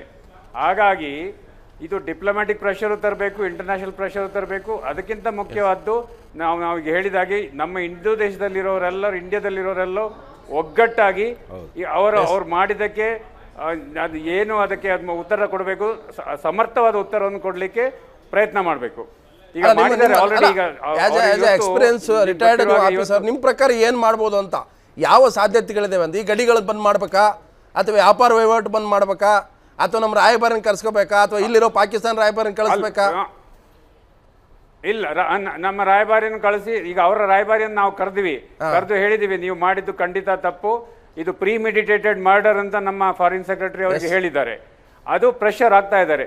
ಇನ್ನು ಇಂಟರ್ನ್ಯಾಷನಲ್ ಪ್ರೆಷರ್ ತರೋದು ಹೇಳಿದ್ರೆ ಎಲ್ಲರೂ, ಈಗ ಅವರ ಫ್ರೆಂಡು ಚೈನಾದವರು, ಅವರಿಗೂ, ರಷ್ಯಾದವರಿಗೂ, ಅಮೆರಿಕದವರಿಗೂ, ವೆಸ್ಟರ್ನ್ ಕಂಟ್ರೀಸ್ ಎಲ್ಲರಿಂದಲೂ ಪ್ರೆಷರ್ ಬರಬೇಕು. ಬಟ್ ಕಮಾಂಡರ್ ಆಗಿದ್ದವನು ಪಾಕಿಸ್ತಾನಕ್ಕೂ ಫ್ರೆಂಡು, ಅಂಥವರ ಮಧ್ಯಸ್ಥಿಕೆ ಬರಬೇಕು. ಅವನನ್ನು ಹೇಗಾದ್ರೂ ಮಾಡಿ ಈ ಕುಲ್ಭೂಷಣ್ ಯಾದವ್ನನ್ನು ಉಳಿಸಬೇಕು. ಅದು ನಮ್ಮ ಫಸ್ಟ್ ಕೆಲಸ, ಅವರನ್ನು ಉಳಿಸೋದು ಹೇಗಾದ್ರೂ ಮಾಡಿ. ಪಾಕಿಸ್ತಾನವರು ನನ್ನ ಮನಸ್ಸಿನಲ್ಲಿ ಪಾಕಿಸ್ತಾನ ಯಾವುದೋ ಒಂದು ಬಾರ್ಗೇನ್ ಮಾಡ್ತಾ ಇದ್ದಾರೆ, ಈ ಕಾರ್ಡ್ ಹಾಕಿದ್ದಾರೆ ಅವರು. ಅವ್ರಿಗೆ ಏನೋ ಬೇರೆ ಏನೋ ಬೇಕು, ಅದು ಏನು ಅಂತ ನಾವು ಕಂಡುಹಿಡಿಬೇಕು. ಈಗ ಅದು ಕಂಡುಹಿಡಿಲಿಕ್ಕೆ ನಾವು ಇಂಟರ್ನ್ಯಾಷನಲ್ ಪ್ರೆಷರ್ ತಂದು ಗೊತ್ತಾಗಬೇಕು ಏನದು. ಅಂದ್ರೆ ಇದು ನನಗೆ ಅನುಮಾನ ಅನಿಸ್ತಾ ಇದೆ, ವಾಜಪೇಯಿ ಅವರಿದ್ದಾಗ ಆಯ್ತಲ್ಲ ಬಾರ್ಗೇನು, ಆ ಥರದ್ದು ಏನಾದ್ರು ಮಾಡಿ ಪೊಲಿಟಿಕಲ್ ಸೆಟಲ್ಮೆಂಟ್ ಆಗ್ತಾ ಅಂತ ಇಂಡಿಯಾ ಮತ್ತು ಪಾಕಿಸ್ತಾನ ಇದೆ. ಖಂಡಿತ ಇದೆ, ಏನೋ ಒಂದು ಇದೆ. ಇದು ಸುಮ್ಮನೆ ಪಾಪ ಎಸ್ ಪ್ರಸನ್ನ ಅವರೇ, ಹಿಡನ್ ಎಜೆಂಡಾ ಬೇರೆ ಇದೆ. ಚೆಂಗಪ್ಪ ಅವರು ಅದನ್ನು ಈ ಕುಲಭೂಷಣ್ ಯಾದವ್ ಒಂದು ಪಾನ್, ಅವ್ರ ಕೈಯಲ್ಲಿ ಒಂದು ಒಂದು ಪಾನ್ ಕಾರ್ಡ್ ಕರೆಕ್ಟ್ ಅದು. ನಾವು ಅದನ್ನ ಓಪನ್ ಆಗಿ ಮಾಡಬಾರ್ದಾಗಿತ್ತು, ಬಟ್ ಅವ್ರ ಆಫೀಸರ್ ಆಗೇ ಓಪನ್ ಮಾಡಿದ್ದಾರೆ, ಕಾರ್ಡ್ ಓಪನ್ ಆಗಿದೆ. ಇದು ಒಂದು ಚುನಾವಣೆಗೆ ಹತ್ರ ಬಂದಾಗ ಪಾಕಿಸ್ತಾನ ಇಂಡಿಯಾದ ಮಧ್ಯೆ ಇಂಥದ್ದೊಂದು ಬಾಂಬ್ ಹಾಕ್ಬಿಡೋದು. ಬಾಂಬ್ ಅಂದ್ರೆ ಅದನ್ನ ಹಾಕೋದಂತಲ್ಲ, ಒಂದು ವಿಷಯನ ಬಿತ್ಬಿಡೋದು. ಪಾಕಿಸ್ತಾನ ಇಂಡಿಯಾ ಇಲ್ಲಿ ಜನ ಕೂಡ ಎಮೋಷನಲ್, ಓ ಪಾಕಿಸ್ತಾನ ವಿರುದ್ಧ, ಅಲ್ಲಿ ಪಾಕಿಸ್ತಾನ ಜನ ಓ ಇಂಡಿಯಾದ ವಿರುದ್ಧ. ನೋಡಿ ಇಲ್ಲಿ ಭಯೋತ್ಪಾದನೆ ಚಟುವಟಿಕೆ ಮಾಡ್ತಾ ಇದ್ದಾರೆ, ರಾ ಏಜೆಂಟ್ರು ಬಂದಿದ್ದಾರೆ ಅಂತ ಅವರು, ನಾವಿಲ್ಲಿ IS ಏಜೆಂಟ್ರು ಬರ್ತಾ ಇದ್ದಾರೆ ಅಂತ ನಾವಿಲ್ಲಿ. ಸೊ ಎರಡೂ ರಾಷ್ಟ್ರಗಳು ಒಂದು ರೀತಿ ಒಂದು ಬಾಯ್ಲಿಂಗ್ ಸೆಂಟರ್ ಮಾಡ್ಕೊಳ್ತಾ ಇದ್ದಾರೆ ಅಂತ. ಅಲ್ಲ, ನಾನು ಅದನ್ನೇ ಆರಂಭದಲ್ಲಿ ಹೇಳಿದೆ. ನಮ್ಮ ಭಾರತ ಮತ್ತು ಪಾಕಿಸ್ತಾನ ಸಂಬಂಧ ಹೇಗಿದೆ ಅಂದ್ರೆ ಪೂರ್ಣ ಇತ್ತ ಪ್ರೀತಿ ವಿಶ್ವಾಸನೂ ಇಲ್ಲ, ಇತ್ತ ಪೂರ್ಣ ಶತ್ರುತ್ವನೂ ಇಲ್ಲ. ನಾವು ಸಂದರ್ಭಕ್ಕೆ ಬದಲಾಗ್ತಾ ಇರ್ತೀವಿ. ನಾವೇ ಫ್ರೆಂಡ್ ರಿಲೇಷನ್ಸ್, ನಾವು ಬೆಳಿಗ್ಗಿದ್ದಂಗೆ ಸಂಜೆ ಆಗೋದಿಲ್ಲ. ಯಾಕೆಂದ್ರೆ ಒಂದು ಕಡೆ ಅವರು ಚಂಗಾಪಾರ ಹೇಳ್ದಂಗೆ ನಮ್ಮ ನೈಬರು, ಪರ್ಮನೆಂಟ್ ನೈಬರು, ಬದಲಾವಣೆ ಇಲ್ಲ ಅಲ್ಲಿ. ಸೊ ಹಾಗಾಗಿ ಅವ್ರನ್ನ ಬಿಡ್ಲಿಕ್ಕೆ ಆಗೋದೇ ಇಲ್ಲ. ನೆಕ್ಸ್ಟ್ ಓಣೆಯವರು ಬರದೇ ನಡೆಯುತ್ತೆ, ಆದ್ರೆ ಪಕ್ಕದ ಮನೆಯವ್ರನ್ನ ಇಟ್ಕೊಳ್ಬೇಕಲ್ಲ. ಇಲ್ಲಿ ಒಂದು ಚಂಗಾಪಾರ ಹೇಳ್ದಂಗೆ ಒಂದು ಹಿಡನ್ ಅಜೆಂಡಾ ಇರ್ಬೋದು. ಈ ಕುಲ್ಭೂಷಣ್ ಪ್ರಕರಣ ಇಟ್ಕೊಂಡು ಈಗ ಒಂದೇ ಸಲ ಒಂದು ವರ್ಷದಲ್ಲೇ ಲಾಜಿಕಲ್ ಎಂಡಿಗೆ ತಂದ್ಬಿಟ್ಟಿದ್ದಾರೆ, ಅಂದ್ರೆ ಮರಣದಂಡನೆ ಅಂತ. ಈಗ ನೀವೇನಾದ್ರು ಇಲ್ಲ ಅವರಿಗೆ ರಕ್ಷಣೆ ಕೊಡಿ, ಅವ್ರನ್ನ ಬಿಡಿ ಅಂತ ಹೋದ್ರೆ ಅವರೊಂದು ಬೇಡಿಕೆ ಇಡಬಹುದು. ಅವರೇ ಬೇಕಾದಂತ ಯಾರೋ ನಾವು ಭಯೋತ್ಪಾದಕರು ನಮ್ಮ ಸೆಂಟ್ರಲ್ ಜೈಲ್ ಇದ್ದಂತವರನ್ನ ಬಿಡಿಸ್ಕೊಡುವಂತ ಹುನ್ನಾರನ್ನು ಇಡಬಹುದು. ಅದು ಇರಬಹುದು. ಹಿಂದೆ ಕನ್ನಾರ್ ಪ್ರಕರಣದಲ್ಲಿ ಹೇಗೆ ಆಯ್ತು, air India Indian airlines hijack ಆದಾಗ ವಿಮಾನ, ನಾವು ಪ್ರಮುಖವಾದ ದೊಡ್ಡ ಟೆರರಿಸ್ಟ್ಗಳನ್ನ ಬಿಡಬೇಕಾದ ಇದ್ದಾಗ ಎನ್ಡಿ ಗವರ್ಮೆಂಟ್ ಅಲ್ಲೇ ಎಷ್ಟು ದೊಡ್ಡ ಟೆರರಿಸ್ಟ್ ಬಿಟ್ವಿ ನಾವು ಬಿಡಬೇಕಾದಂತ ಸಂದರ್ಭ ಬಂತು. ಬಹುಶಃ ಇವತ್ತು ಅಂತ ಒಂದು ಒತ್ತಡ ತಂತ್ರ ಅವರು ಬಳಸಲಿಕ್ಕೋಸ್ಕರ ಕುಲ್ಭೂಷಣ್ ಜಾಧವ್ ಪ್ರಕರಣನ ಪಾಕಿಸ್ತಾನ ಬಳಸುವಂತ ಸಾಧ್ಯತೆ ಇದೆ. ಅಂತ ಒತ್ತಡ ತಂತ್ರಕ್ಕೆ ಸರ್ಕಾರಗಳು ಮಣಿಬಾರ್ದು. ಎರಡನೇದಾಗಿ ಕುಲ್ಭೂಷಣ್ ಅವ್ರನ್ನ ಸೇಫ್ ಆಗಿ ಬಿಡಿಸ್ಕೊಂಡು ಕರ್ಕೊಂಡ್ಬರ್ಲಿಕ್ಕೆ ರಾಜಕೀಯ ಒತ್ತಡಗಳು ಏನೇನು ಬೇಕು ಅಷ್ಟು ಮಾಡಬೇಕು. ಈಗಾಗಲೇ ಏನಾಗಿದೆ ಅಂದ್ರೆ ವಿಶ್ವದಲ್ಲಿ ಪಾಕಿಸ್ತಾನ ಮಾನ್ಯತೆ ಪಡೆದಿದೆ ಭಯೋತ್ಪಾದಕ ದೇಶ ಅಂತ, ಬಟ್ ಅನೌನ್ಸ್ ಮಾಡಿಲ್ಲ. ಅನೌನ್ಸ್ ಮಾಡ್ಬೇಕಂತಿದೆ. ಒಂದು ಮೊರಲ್ಲೆಸ್ ಅದೇ ರೀತಿ ಆಗಿದೆ. ಯಾಕಂದ್ರೆ ಭಯೋತ್ಪಾದಕರಿಗೆ ಎಲ್ರಿಗೂ ಆಶ್ರಯ ತಾಣ ಎಲ್ಲಿ ಅಂದ್ರೆ ಪಾಕಿಸ್ತಾನ, ಇದು ಎಲ್ರಿಗೂ ಗೊತ್ತಿಲ್ಲ. ಪಾಕಿಸ್ತಾನ ಕೂತ್ಕೊಂಡು ಅವ್ರು ಅದೇ ಹೇಳ್ತಾರೆ, ಇಂಡಿಯಾ ರಾ ಏಜೆಂಟ್ ನ ಬಲೂಚಿಸ್ತಾನ ಕಳಿಸಿದೆ, ಬಲೂಚಿಸ್ತಾನ ಎತ್ಕಟ್ತಾ ಇದೆ ಭಾರತ, ಅಲ್ಲಿರ್ತಕ್ಕಂಥ ಎಲ್ಲಾ ಏಜೆಂಟ್ರು ನಮ್ಮವರೇ ಇದಾರೆ, ಇವ್ರಿಗೆ ರಾ ಏಜೆಂಟ್ ಅಂತಾನೆ ಅವ್ರು ಮಾಡಿದ್ದೀಗ. ಅಲ್ಲ, ಇವತ್ತಿನ ದಿವಸ ನಾವೆಲ್ಲೋದಲ್ಲ ಅಥವಾ ನಾವ್ ಯಾರನ್ನೋ ಕಳಿಸಿರೋದಲ್ಲ, ಬಲೂಚಿಸ್ತಾನದ ನಾಗರಿಕರೇ ಹೇಳ್ತಾ ಇದಾರೆ ನಾವು ಸಪ್ರೇಟ್ ಆಗ್ಬೇಕು, ಇವ್ರು ಸವಾಸ ಬೇಡ ಅಂತೇಳಿ. ಆಗಿದ್ದಾಗ ಅವರೇ ಕೇಳ್ತಾ ಇದ್ದಾಗ ಈಗ ಬಲೂಚಿಸ್ತಾನ ಅವರೇ ಹೇಳ್ತಾ ಇದಾರೆ. ಆರೋಪ ಮಾಡ್ತಾರೆ ಇಂಡಿಯಾ ಅಂತ. ಇಂಡಿಯಾ ಸಾಧ್ಯನೇ ಇಲ್ಲ. ಈಗ ಅವತ್ತಿನ ದಿವಸ ಬಾಂಗ್ಲಾದೇಶದ 71ರಲ್ಲಿ ವಾರ ಆದಾಗ ಬಾಂಗ್ಲಾದೇಶ ಅವರು ನಾವು ಸಪ್ರೇಟ್ ಆಗ್ಬೇಕು ಅಂತಿದ್ರು ಹೊರತು ನಾವಾಗ ಅವ್ರನ್ನ ಸಪ್ರೇಟ್ ಮಾಡಿಲ್ಲ. ಅವ್ರ ಕಾಟ ತಳ್ಳಿದ್ರೆ ಅವರೆಲ್ಲರೂ ಕೂಡ ಈ ಕಡೆಗೆ ಬರ್ತಾ ಇದ್ದಾಗ ನಾವು ಇಂಟರ್ವ್ಯೂನ್ ಆಗಿ ಅವತ್ತಿನ ದಿವಸ ನಿಮ್ಮ ಸರ್ಕಾರದ ಮುಂದಿರತಕ್ಕಂಥ ಆಯ್ಕೆಗಳು, ಒಂದು ನಾನು ಆಗಲೇ ಮಾತಾಡ್ತಾ ಇದ್ದೆ, ಒಂದು ನಿಮ್ಮ ಸರ್ಕಾರ ಒಬ್ಬ ಪ್ರಭಾವಿ ವಕೀಲರನ್ನು ನೇಮಕ ಮಾಡಬೇಕಾಗತ್ತೆ. ಯಾಕಂದ್ರೆ ಇದು ಅಪೆಲೇಟ್ ಕೋರ್ಟ್ ಖಂಡಿತ ಮಾಡಿ, ಒಂದು ಮಿಲಿಟರಿ ಅಪೆಲೇಟ್ ಇದೆ, ಅದಾದ್ಮೇಲೆ ಸುಪ್ರೀಂ ಕೋರ್ಟ್ ಅವಕಾಶ ಇದೆ, 60 ಡೇಸ್ ಇದೆ. ಕುಲ್ಭೂಷಣ್ ಅಪೀಲ್ ಹೋಗಕ್ಕೆ 60 ದಿವಸ ಇದೆ. 60 ದಿವಸ ಆತ ಒಬ್ಬನೇ ಹೋದ್ರೆ ಏನು ಮಾಡೋಕ್ಕಾಗಲ್ಲ. ಅಲ್ಲ, ಈಗ ಕೇಂದ್ರ ಸರ್ಕಾರ ಒಂದು ದೇಶದ ಬಗ್ಗೆನೂ ಯೋಚನೆ ಮಾಡಬೇಕಾಗ್ತದೆ, ಗಟ್ಟಿತನ ತೋರಿಸ್ಬೇಕಾಗತ್ತೆ, ಅದ್ರ ಜೊತೆಗೆ ಅವ್ರಿಗೆ ಎಚ್ಚರಿಕೆನೂ ಕೊಡಬೇಕಾಗತ್ತೆ. ಆ ರೀತಿ ಮಾಡಿದಾಗ ಮಾತ್ರ ಇವತ್ತಿನ ದಿವಸ ನಾವೇನಾದರೂ ಒಂದು ಮಾಡೋದಕ್ಕೆ ಸಾಧ್ಯ ಆಗುತ್ತೆ. ಅದ್ರ ಜೊತೆಗೆ ಇವತ್ತು ಕುಲ್ಭೂಷಣ್ ಜಾಧವ್ ಅವ್ರನ್ನ ರಕ್ಷಣೆ ಮಾಡೋದು ಅಷ್ಟೇ ಕರ್ತವ್ಯ ಕೂಡ ಇದೆ. ಅದ್ರ ಜೊತೆಗೆ ಇವತ್ತಿನ ದಿವಸ ಸೀರಿಯಸ್ ಆಕ್ಷನ್ ತಗೋಬೇಕು.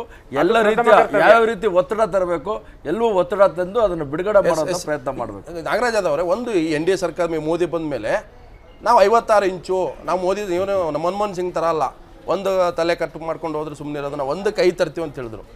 ಸರ್ಜಿಕಲ್ ಸ್ಟ್ರೈಕ್ ಆಯಿತು ಪುರಿ ಮೇಲೆ.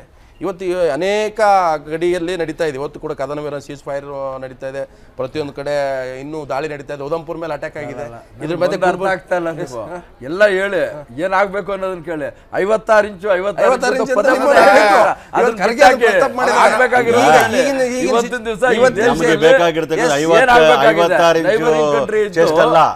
ದೃಢ ನಿಲುವು ಬೇಕು. ಕೇಂದ್ರ ಸರ್ಕಾರ ರಾಜಕೀಯ ಮಾಡೋದು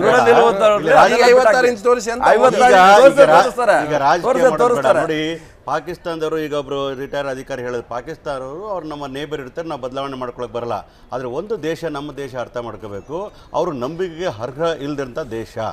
ಅವ್ರನ್ನ ನಾವು ಎಷ್ಟು ನಂಬಿದ್ರು ಕೂಡ ಅಷ್ಟು ನಾವು ಮೋಸ ಆಗೋದು ಸತ್ಯ. ಅವ್ರು ಒಂದು ಕಡೆ ಪ್ರೀತಿ ತೋರಿಸ್ತಾರೆ, ಇನ್ನೊಂದು ಕಡೆ ನಮ್ಗೇನಾದರೂ ಅಲ್ಲಿ ಒಂದು ವಿಷಯವನ್ನು ಕಾರ್ತಾ ಇರ್ತಾರೆ. ಇದು ಮೊದಲಿಂದ ಬಂದಿರತಕ್ಕಂಥ ಇತಿಹಾಸದಲ್ಲಿ ಪಾಕಿಸ್ತಾನ ನಡ್ಕೊಂಡು ಬಂದಿರೋ ರೀತಿಯೇ ಹಾಗೆ. ಈಗಲೂ ಕೂಡ ಅವ್ರು ಮಾಡ್ತಾ ಇರೋದು ಯಾಕಂದರೆ ಕೇವಲ 1 ವರ್ಷ 1.25 ವರ್ಷದಲ್ಲಿ ಅವ್ರು ಹೋಗ್ಬಿಟ್ಟು ಅವ್ರನ್ನ ಗಲ್ಲಿಗೇರಿಸ್ತೀನಿ ಅಂತ ಯಾಕೆ ಮಾಡಿರ್ತಾರೆ ಅಂದರೆ ಅದರಲ್ಲೊಂದು ಹಿಡನ್ ಅಜೆಂಡಾ ಇರ್ತದೆ. ಏನೋ ಒಂದು ಬಾರ್ಗೇನ್ ಇಟ್ಕೋಬೇಕು, ಇಲ್ಲ ಎಲೆಕ್ಷನ್ ಅಜೆಂಡಾ ಮಾಡ್ಕೋಬೇಕು, ಏನಾದರೂ ಇಂಡಿಯಾನ ಕೆಣಕಿ ಒಂದು ಬಾರ್ಗೇನ್ ಮಾಡ್ಕೋಬೇಕು ಅನ್ನೋ ದೃಷ್ಟಿಕೋನ ಇದ್ರೂ ಇರ್ಬೋದು. ಅವ್ರು ಏನೇ ಮಾಡ್ಕೊಳ್ಳಿ ಪಾಕಿಸ್ತಾನ, ಅದ್ರ ಬಗ್ಗೆ ಇಂಡಿಯಾ ತಲೆ ಕೆಡಿಸ್ಕೊಳ್ಬಾರ್ದು. ನಾವು ಕುಲ್ಭೂಷನ್ನ ರಕ್ಷಣೆ ಮಾಡ್ತಕ್ಕಂಥ ನಮ್ಮ ಗುರಿಯಾಗಬೇಕು. ನಾವು ಪಾಕಿಸ್ತಾನ್ಗೆ ಬುದ್ಧಿ ಕಲಿಸ್ತಕ್ಕಂಥ ದಿನಗಳು ಬಹಳ ದೂರ ಇಲ್ಲ ಅಂತಕ್ಕಂಥ ಕಟ್ಟ ಎಚ್ಚರಿಕೆ ಕೊಡಬೇಕು. ಅದು ಮಾತುಗಳಲ್ಲಿ ಇರಬಾರ್ದು. ಒಂದ್ಸಲ ಬಿರಿಯಾನಿ ತಗೊಂಡು ಹೋಗ್ತೀವಿ, ಹೋಗ್ಬಿಟ್ಟು ಅಲ್ಲಿ ಬಿರಿಯಾನಿ ತಿನ್ಕೊಂಡ್ಬಂದ್ಬಿಡೋದು, ಇನ್ನೊಂದ್ಸಲ ಇಲ್ಲಿ ಹೋಗ್ಬಿಟ್ಟು ಸರ್ಜಿಕಲ್ ಸ್ಟ್ರೈಕ್ ಮಾಡ್ಕೊಂಡ್ಬಂದು ನಾನೇನೋ ಅದು ಎಲೆಕ್ಷನ್ UP ಎಲೆಕ್ಷನ್ ಹತ್ರ ಬರೋ ಟೈಮ್ಗೆ ಮಾಡಿದ್ರು ಸುಮ್ಮನೆ ಆದರು. ಈ ದೃಷ್ಟಿಕೋನಗಳು ಜನಗಳು ತಪ್ಪ ಭಾವನೆ ಮಾಡ್ತಾರೆ. ಇವೆಲ್ಲ ಬಿಡಬೇಕಾಗ್ತದೆ, ನೇರ ಹೇಳಬೇಕಾಗ್ತದೆ ಅವ್ರಿಗೆ. ಈಗ ಬಲೂಚಿಸ್ತಾನದಲ್ಲಿ ಆಗಿರ್ತಕ್ಕಂಥ ಸಮಸ್ಯೆಗಳು ಅವರ ಆಂತರಿಕ ಸಮಸ್ಯೆಗಳು ಅವ್ರು ತೀರ್ಮಾನ ಮಾಡೋಕ್ಕಾಗಬೇಕು. ಅದಕ್ಕೆ ಇವ್ರನ್ನ ರಾ ಏಜೆಂಟ್ ಅಂತ ಹೇಳ್ಬಿಟ್ಟು ಕರ್ಕೊಂಡೋಗಿ ಇವ್ರನ್ನ ಗಲ್ಲಿಗೇರಿಸ್ತಕ್ಕಂಥದ್ದು ಎಷ್ಟು ನ್ಯಾಯಸಮ್ಮತ? ಇದು ಇಂಡಿಯಾ ಮೇಲೆ ಮಾಡ್ತಾ ಇರ್ತಕ್ಕಂಥ ಪರೋಕ್ಷವಾಗಿರ್ತ ವಾರ ಅಂತ ನಾವು ತೀರ್ಮಾನ ಮಾಡಬೇಕಾಗ್ತದೆ. ಇದಕ್ಕೆ ದಿಟ್ಟ ಉತ್ತರವನ್ನ ಪ್ರೈಮ್ ಮಿನಿಸ್ಟರ್ ಕೊಡಬೇಕಾಗ್ತದೆ. ಹೆಂಗಿದೆ ಪಾಕಿಸ್ತಾನದಲ್ಲಿ ಅಂದ್ರೆ ನಾವು ಎಷ್ಟೇ ಶಕ್ತಿಶಾಲಿ ಇದ್ರು ಕೂಡ ಬೆಳಿಗ್ಗೆ ಸಂಜೆ ಒಳ್ಳೆ ಹುಗ್ಗಿ, ನಮ್ಮ ಕಡೆ ಉತ್ತರ ಕಡೆ ಹುಗ್ಗಿ ಹೊಡೆದು ಒಳ್ಳೆ ಡ್ರೈ ಫ್ರೂಟ್ಸ್ ತಿಂದು ಒಳ್ಳೆ ಕಟ್ ಮಸ್ತ್ ಆಗಿದ್ರು ಕೂಡ ಒಬ್ಬ ಸೊಣಕಲ ಚಾಕು ಇದೆ ಅಂತ ಎದುರಿಸ್ದಂಗೆ ಇದು. ನೀನು ಎಷ್ಟೇ ಸ್ಟ್ರಾಂಗ್ ಇದ್ರು ಕೂಡ ಚಾಕು ಇದೆ ನೋಡು, ಹಾಕ್ತೀನಿ ಅವಾಗ ಹೇಳೋದು ನ್ಯೂಕ್ಲಿಯರ್ ಬಾಂಬ್ ಇದೆ ನಮ್ಮ ಹತ್ರ ಅಂತ. ಅದೆಷ್ಟಿದೆಯೋ ದೇವರಿಗೆ ಗೊತ್ತು. ಈಗ ಏನಾಗಿದೆ, ಅಮೆರಿಕ ಇರಲಿ ಚೈನಾ ಇರಲಿ, ಭಾರತವನ್ನ ಮಣಿಸ್ಲಿಕ್ಕೆ ಪಾಕಿಸ್ತಾನವನ್ನ ಬಳಸ್ಕೊಂತಾರೆ. ಇದು ಇಂಟರ್ನ್ಯಾಷನಲ್ ಪಾಲಿಟಿಕ್ಸ್ ಇದ್ದೇ ಇದೆ. ಅವರು ನಮ್ಮ ಜೊತೆನೂ ಬಹಳ ಹಸ್ತಲಾಭ ಕೊಡ್ತಾರೆ. ನೀವು ಯಾವ ಬೇಕಾದ್ರೂ ನೋಡಿ, ಹೌದು, ಅಮೆರಿಕದ ಅಧ್ಯಕ್ಷರಿರಲಿ ಮತ್ತೊಬ್ಬರಿರಲಿ, ಅಲ್ಲಿನ ವಿದೇಶಾಂಗ ಸಚಿವರಿರಲಿ, ಯಾವತ್ತು ದೆಹಲಿಗೆ ಬರ್ತಾರೆ, ನೆಕ್ಸ್ಟ್ ವಿಸಿಟ್ ಇಲ್ಲಿಂದ ಅಲ್ಲಿಗೆ ಹೋಗ್ತಾರೆ. ಇದು ಇಸ್ಲಾಮಾಬಾದ್ಗೆ ಹೋಗ್ತಾರೆ.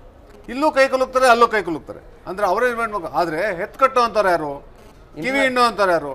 ಇವತ್ತು ಭಯೋತ್ಪಾದಕ ರಾಷ್ಟ್ರ ಅಂತೇಳಿ ಘೋಷಣೆ ಮಾಡಬೇಕು ಅಂತ ಹೊರಟ್ರೆ ಅಮೆರಿಕನೇ ಅದು ಘೋಷಣೆ ಮಾಡಕ್ ಹೊರಟಿರೋದು. ಈಗ ಆ ಹೊರಟ್ರೆ ಚೈನಾ ಅಡ್ಡ ಬರ್ತದೆ. ಇವತ್ತು ಯಾರು ಚೈನಾ ಸಪೋರ್ಟ್ ಕೊಡ್ತಾರೆ? ಚೈನಾಗೆ ಏನಿಲ್ಲಿ ನಮ್ಮ ಭಾರತದ ಜೊತೆ ಸಮಸ್ಯೆ ಇದೆ. ಸೊ ಏನಾಗ್ತದೆ, ನಮ್ಮನ್ನ ಒಂಥರ ಪಾಕಿಸ್ತಾನ ಬಟ್ ಸಿಂಪಲ್ ಅಲ್ಲ ಇದು, ಬಹಳ ಗೋಜಲಿದೆ. ಅಮೆರಿಕದವರು ಇವತ್ತಿನ ದಿವಸ ಇಸ್ರೇಲ್ ಮೇಲೆ ಬಾಂಬ್ ಹಾಕಿದ್ರು ಅಂತ ಹೇಳಿದ್ರು. ಈಗ ಸಿರಿಯಾ ಮೇಲೆ ಈಗ ಅಮೆರಿಕದವರು ಉತ್ತರ ಕೊರಿಯಾ ಮೇಲೆ ಬಾಂಬ್ ಹಾಕ್ಬೇಕು ಅಥವಾ ಅಲ್ಲಿ ಯುದ್ಧ ಮಾಡಬೇಕು ಅಂದ್ರೆ ಚೈನಾದವರು ಅವ್ರಿಗೆ ಸಪೋರ್ಟ್. ಈ ಕಡೆ ಇಲ್ಲಿ ನಮ್ಮಲ್ಲೂ ವ್ಯವಸ್ಥೆ ಹೆಂಗಿದೆ ಅಂದ್ರೆ, ಈಗ ಜಮ್ಮು ಕಾಶ್ಮೀರದಲ್ಲಿ ನಡೀತಾ ಇರ್ತಕ್ಕಂಥ ಪರಿಸ್ಥಿತಿ ಎಲ್ರಿಗೂ ಗೊತ್ತು. ಪಾಕಿಸ್ತಾನದ ಪ್ರಚೋದನೆ ಇಲ್ಲದೆ ಅಲ್ಲಿ ಲಾ ಅಂಡ್ ಆರ್ಡರ್ ಸಾಧ್ಯ ಇಲ್ಲ. ಎಲ್ಲರೂ ಅಕ್ರಮ ನುಸುಳು ಮಾಡ್ತಾ ಇದ್ದಾರೆ, ಸೇನೆನೂ ನೇರವಾಗಿ ಸಪೋರ್ಟ್ ಕೊಡ್ತಾ ಇದೆ. ಆದ್ರೆ ಸರ್ಕಾರಗಳು ಬದಲಾದ್ರೂ ನಮ್ಮಲ್ಲಿ ಜಮ್ಮು ಕಾಶ್ಮೀರ ಸಮಸ್ಯೆ